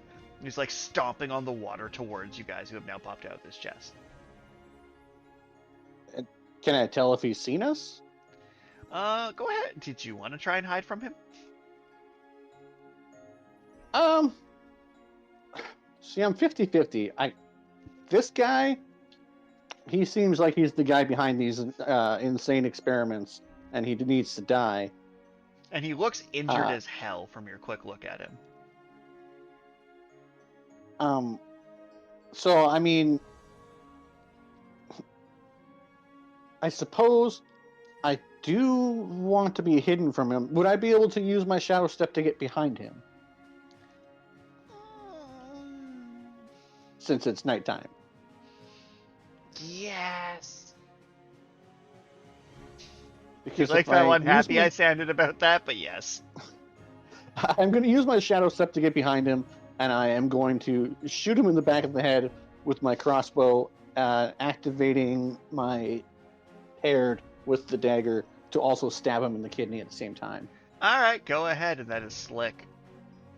It's cool, real cool. And then, let's. Ah, no! Wait, do I have advantage because I'm cloaked? Yes. Which is adding a d6 Okay. in this game. Okay, well, I mean, I don't know if that's going to do enough because I rolled a 5 with fear, but let's roll the d6. But maybe. That gets me to 8. So, as you go to stab him, he does the Darth Vader turnaround, holds his hand out like a force choke, and he's going to use his warding sphere reaction. So, you take... Wow, it doesn't even see if it hits, it just smacks you, huh? 11 points of damage as he just force blasts you in the face. Am I allowed to spend more than one armor slot? Only one at a time. Only one at a time. Well, I mean, I guess that means I go down. Wait, you're in the treasure chest for 4 hours, right? Yeah. Take a short rest. Okay. You're so generous. Okay. I mean, you are about to be Darth Vadered by Jesus, so... Downtime, short rest. 10 to wounds. I asked you the amount of time specifically for this question, so... I do, however, get a d4 fear myself. Okay, now. I got 4 fear! Haha! Punk. Plus your tier. My tier... I'm currently tier... 2. 1 or 2? Tier 2. It goes from level 1 to level 2. You go up a tier, instantly. I managed to clear all my hit points, and I might as well also clear some stress. Which I managed to clear all my stress, too. Alright. In which case, I guess... How much... You said I'd take 11? Yeah. I am still going to use an armor slot to reduce that to the next tier down. So I only take 1 hit point. Alright. And then... Now it's back to his actions, because he had a reaction to do that. So, as you hit him, you went to stab him, this force field, almighty pushes you back. It seems to be disabled at the moment. You'd have to, spend some effort and action to recharge that shield. Is what he could do. Instead, he's going to now turn at you, that's been blasted by the sphere. And he's going to Roy Mustang, snap his fingers with hate, and use arcane artillery. I have to spend a fear to do this. Make an agility reaction roll. An agility reaction roll, so I... Don't get hope or fear, but it's hope duality. Or fear. Okay, actually, I do have one quick question. I mean, okay, it doesn't really matter for now, but 14 with hope for the reaction roll. Oh, no, hope doesn't matter. 14. Correct. My rogue's dodge, +2 to evasion until the next time attack succeeds against you. Does the almighty push count as a attack that would have disabled my rogue's dodge ability? It didn't use the attack number, so I'm going to say no. Okay, just wanted to double check. Anyway, yeah, so I rolled a 14 to react to the Roy Mustang. Yeah, you need a bit more than that, so you take 13 points of damage as a precise hail of magical blasts as he starts snapping explosions at you. Okay, that does not sound good. Spotlight's back to you. Okay. The building falling on him hurt him a lot. This is a tough fight, but he's looking as bad as you, probably. I'm gonna... Da, da, da. Da, da, da. No, I gotta try this again. Can I shadow port behind him to try again with the sneak attack? Yes, you can. All right, so I spend a stress to shadow port behind him, and then I can roll with advantage for being cloaked. Yes, no? Yes. With advantage for being cloaked. That is a 20 with fear. Oh, 20 hits. All right, and so then he takes the 2d6 damage from my sneak attack, and he takes 2d6 plus 1 physical for my crossbow, and he takes an additional 2, so that comes out to 17 points of damage. Oh. For my dagger. As the dagger gets him in the spleen, coughs up some blood. He's looking ragged. I'm gonna spend a fear, and I'm gonna have him spend a stress, and he's going to teleport to far range away. Oh. So he's just gonna and warp himself a far range away. Spotlight's back to you. Unfortunately for this guy, I am not stressed out right now because I had a nice little rest in my treasure chest. So I'm going to use my shadow port to chase him down. It also goes far range. It does. And when here I am cloaked, so I once again can attack him with my crossbow. I'm going to make you roll finesse to actually hide in this circumstance. He's paying attention to you now. Okay. Roll for finesse. And 17 with hope.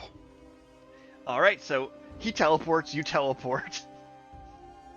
This And is then some anime shenanigans right now. Like, you just You know when, like, Obito, Minato throws the dagger at Obito and it phases through him, and then he teleports to the dagger? That is, in fact, what's happening right now. I'm rolling for my attack roll. Oh. I don't know if that hit. Does a 9 hit? So, at this point, he goes to start teleporting again as your attack's about to miss. Go ahead and roll another d6 as you hear her yell on your the little girl yell on your left. And she's going to give you advantage. D6? That brings it to 11. Not quite enough. Oof. As your dagger just phases through him. And that was with hope, right? No, that was with fear. Alright, so it's his move. He's starting to panic a bit because teleporting didn't work. He kind of needed teleporting to work. So he's going to spend a stress to recharge his barrier as you see, like, light shimmering around him. And he's just gonna... I can't believe he's going to do this. This is such a bitch move, but... He is going to attempt to use his eruption ability. Oh. So, make an agility reaction roll.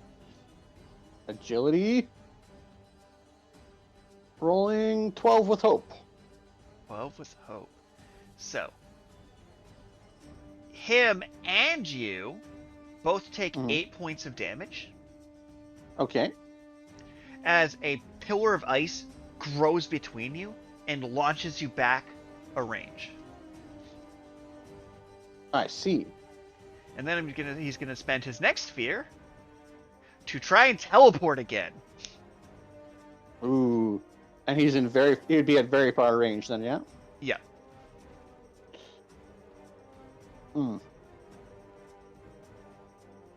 Well, he looks like death is imminent.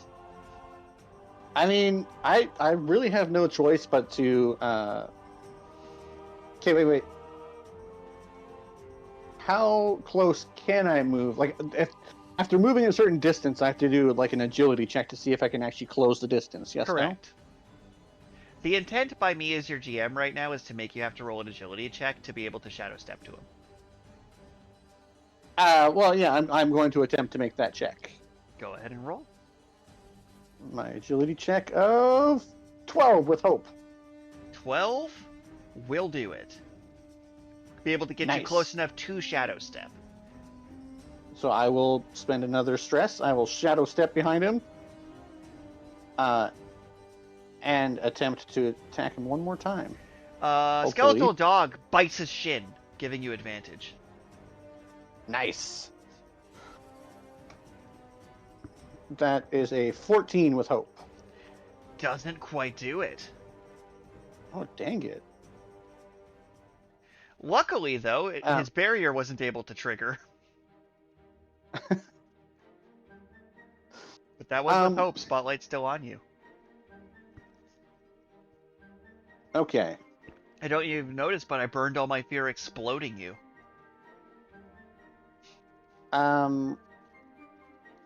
So now... So I'll give you some meta knowledge. His explosions seem to hit things within close range. After he takes damage. If he is dead, he might not explode. You don't know. Well, yeah, no, I was thinking about shadow porting away so that I'm... Okay. Yeah, so I'm far distance away.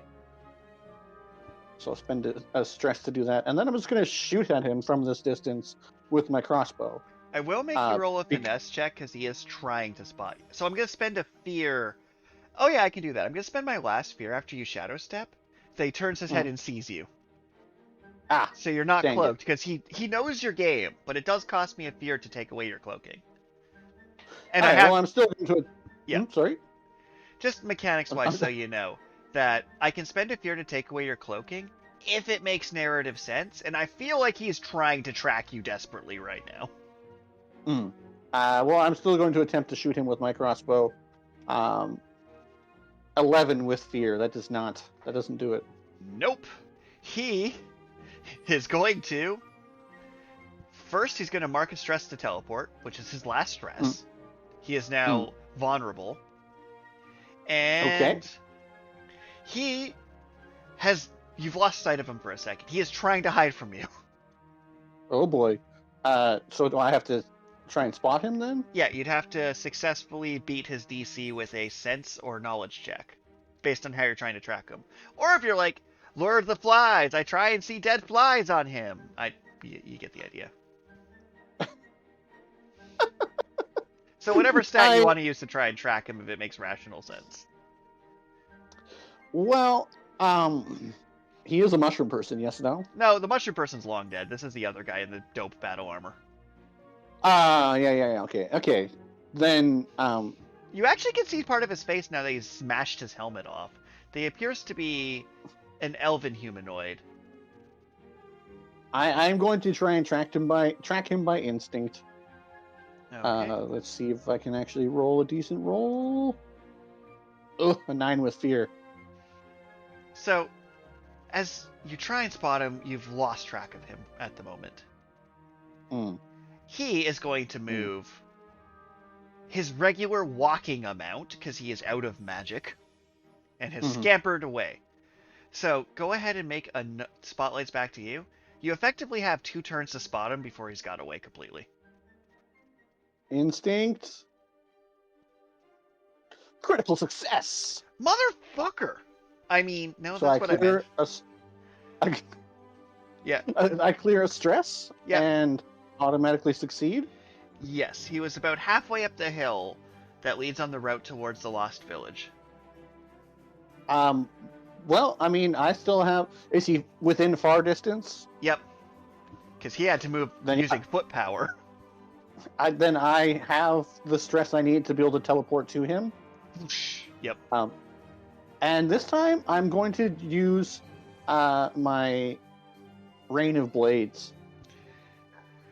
Okay. Because Rain of Blades deals an extra 1d8 when they're vulnerable. He is vulnerable. 15 with hope.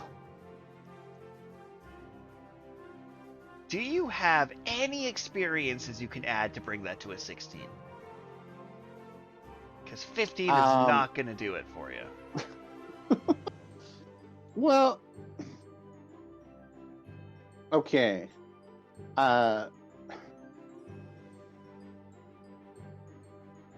so he's tattered and bruised. There's like blood leaking from the hole in his mask.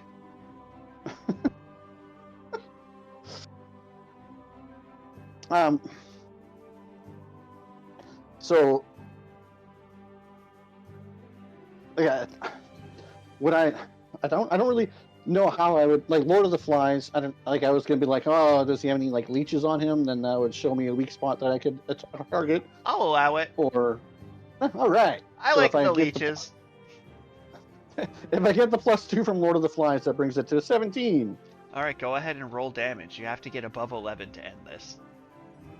Well, I mean, 2d8 plus 2, and then plus another 1d8 brings it to 18.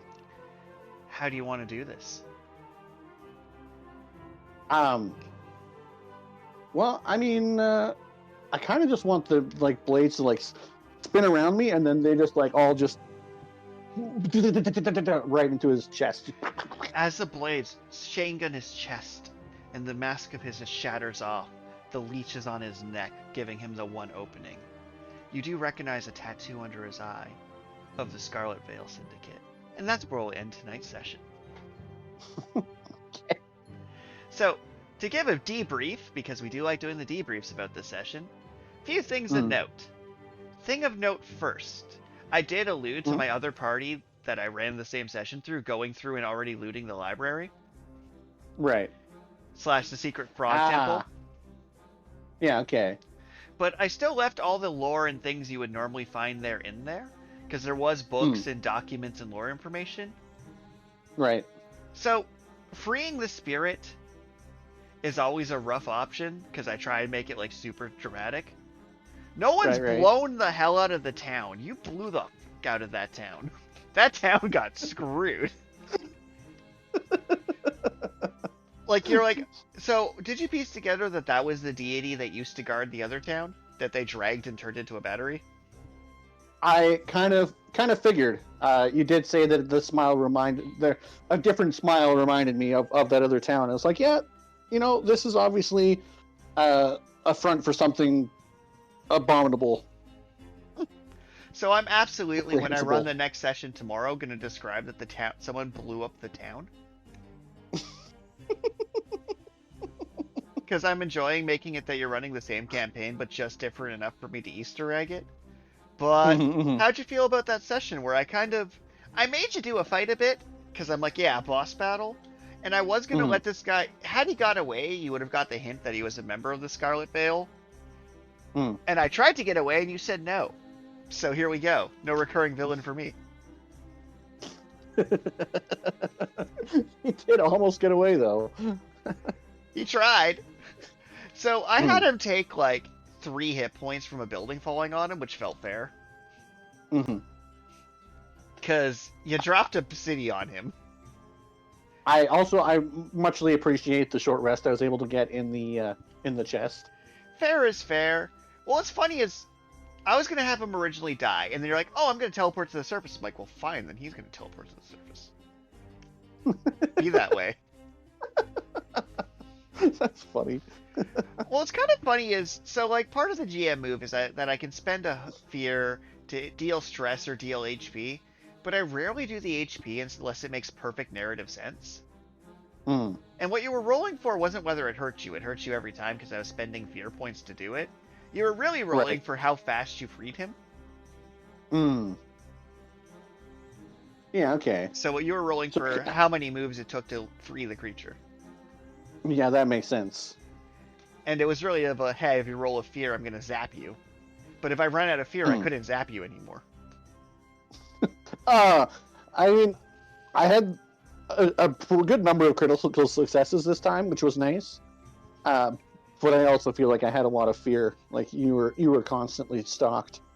Oh man, did I do emotional damage spending a fear point to have another person try and steal the boat for their loving family? No, that was. I have no idea whether that person was innocent, but that was. That's the most damage I've done to you in a while, and I was happy with that.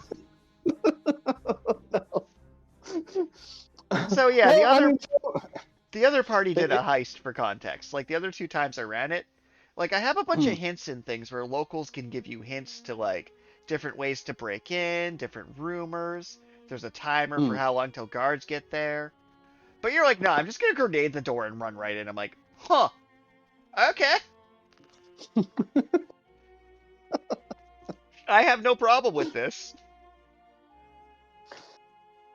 Yeah, I mean, I don't really know what Leroy would have been suspicious of.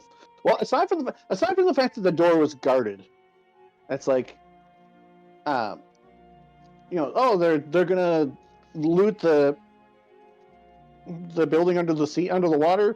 We should up our guards. And it's like, well, there must be something valuable in there. Well, And yeah. it seems like, Plus the thugs straight up be like, there's war crimes below the surface. yeah. So I was just like, you know what? I need to get down there quickly. And obviously, I couldn't just. I had trouble just sneaking past the guards. So. Well, what's funny is there was a rooftop skylight you could have got in through. There was a drainage hatch. There are people that would tell you about the rotations of the guards. I swore you were going to wait for that guard to take a leak to pretend to be him and go just walk through the door. I was certain you were going to use your clearly established lockpicking and shapeshifting skills to rogue your way in, and then I was going to set a timer while you snooped around. Mm. Also, no, you gave me a grenade. I did. So I had to use it. It was. Of course, the domestic terrorist had a lovely locket with a bomb in it. That just makes sense. That makes sense that he would have that, and you know it. Yeah. You know what's funny, though, is my player that was playing like an actual Ribbit assassin, which is why the underground place is called Ubisoft. Yeah, okay. Because I had them name it, and I'm like, it really Ubisoft? Okay, it's the underground city of Ubisoft. Okay. But I didn't discover when they were there trying to loot it that the game actually had nice assassin ropes. Because I was like, because I'm like, while you're describing things, I'm like, all right, what tiers do stuff and gifts? I'm like, tier soft armor. Like, what does that do? Oh, there's actually assassin ropes. So I need to now retroactively give my other player these assassin ropes that make you quieter. The assassin's robes are kind of awesome. Assassin. So the Gambison armor only had 3 armor slots. The assassin robes have 5. Right. And it raised my thresholds by 2 each. So. And asylum. Well, it's because you did go up a tier for stuff, right? So Daggerheart's interesting, where it's like, my goal is you're tier 2, which means by the time you hit tier 3, all your gear should already be upgraded through tier 2 by either shops or finding things. So in my brain, it made sense to start giving you tier 2 stuff now. Right. But yeah, it is objectively better. By like a lot. Also, I went to give you the fun dagger because it does something fun, but I should have just offered you the improved crossbow, which is just a crossbow but better. Yeah. I don't know. I might equip the fun dagger. Because it deals more damage. Like, it deals d8s plus 4 magic damage. And marking a stress is funny, because I would have stopped the wizard from teleporting. It would have been helpful in this exact situation. You were right. But there's no way you could have known that. Well, and then the other thing, too, is like that +2 to damage if you're within melee range. It felt like it was more important to try and hit those damage thresholds than it was to try and stop him from using his abilities. Yeah, it can go a lot of ways. Like, so one of the things is the game talks about like primary, secondary. I personally GM that if you want to put something in a different slot, I'm fine with it. If you want to rock 2 shields, I find that hilarious. And in like the Nexus sheet, you can just kind of click a checkbox to change something from primary to secondary anyway. Right. I consider putting a revolver in the room. Because there's just a secondary weapon of small revolver. Mm. I thought about it. You didn't get a revolver, but it would have been funny. It would have been funny. Alright, so yeah, for the session, like, the only difference from how I planned it, how it played out, was for the heist, I was going to have a bunch of characters with little roomers, and then there's like a drainage hatch, or a skylight, or a small catwalk, or the archivist's private entrance. And then it was the idea that you would like plan a little heist. When I ran it for my other group, they split into two parties. One directly went into the underground, and the other one did the interrogation. So while one party was heisting, the other one was interrogating the guards, and then they both left at the same time. Yeah, okay. And the ribbon assassin managed to triple critical hit, kill 3 guards in 1 dice roll. Savage. So as I described as him like jumping, doing an upside down vertical cartwheel, slicing 3 necks and landing, I'm like, I gotta mention that in this one when you're there, because that was awesome. Yeah, okay. It's kind of switching from me running the same adventure with different parties to me running like a West Marches of everyone's interacting, because I can't help myself. It's just too much fun. And they also, so Daggerheart puts out their like playtest contents for free on their website. They put up like a monster supplement that has like a lot of D&D inspired monsters, like the royalty-free Displacer Beast. Right. So I messaged the person I'm seeing, hey, pick a monster so I can blame it on you to attack my party for D&D, and they went to Displacer Beast, and the Daggerheart version is the Doppelhound. Which is a dog instead of a cat, and it's otherwise identical to the Displacer Beast. It drowned. Aww. There was no way it was getting out of the flooded building. It's kind of fun, though, because like I made a GM's judgment call for how dramatic to make freeing the spirit be. Because the other party decided to not free the spirit because it was like they were being stealthy and it was too big of a thing. But the first person freed the spirit, and I didn't quite devastate them to that extent. Okay. I decided to like, because you hadn't fought anything in 3 sessions, I decided to just be super dramatic explosion with you. That is true. I have been mostly avoiding fighting. Which is fine, you were playing a rogue. Which is why I was kind of surprised to see you run in with murderous intent. Well, I mean, not murderous intent, but I mean, I was just... I am kind of sad I couldn't get my wizard far enough away to become a recurring villain. But such is life. Dice make the rules. You said that they were up in the guard because I screwed up my roll. Yep. And I was like, you know what, fine. If they're gonna up the guard and this is such an important place and it's hard to get to, I'm just gonna get there by any means possible. Which is fair. It's not what I expected, because it's like, it's ironic that you're the character that I thought would be the most likely to heist when I wrote a heist. That's funny. And it's like, when I originally wrote the adventure, the archives weren't like a super dramatic underground thing, but that kind of got added when a player's like, assassin den. I'm like, alright, there's an assassin den under the Ribbon City now. Yeah, okay.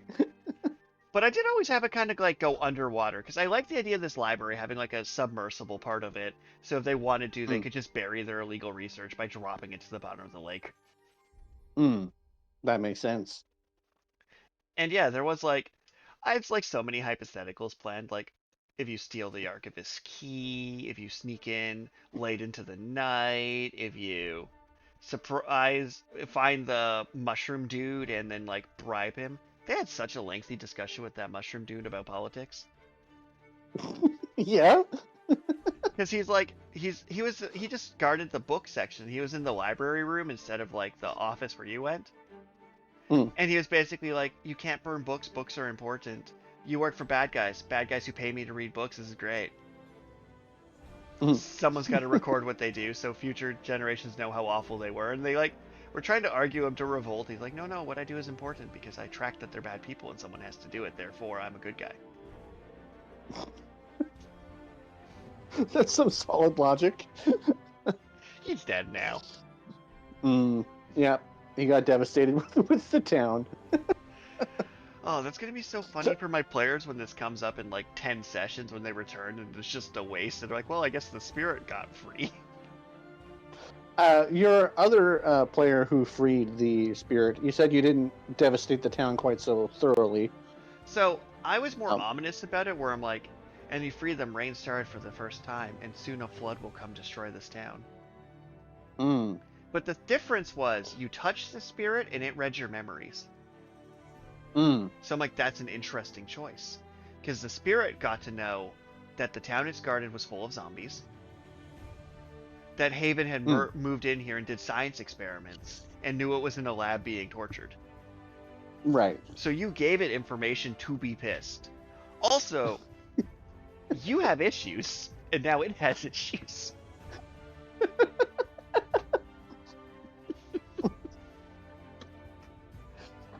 Leroy von Wolfholm does have issues. Also, and I don't think this is good DMing advice, but because it's you, I enjoy tormenting you, right? So, like, for when I was running a test run on my friend, I think having a wife and child and having them choose whether or not they die in the fire isn't the thing I pull on all my players.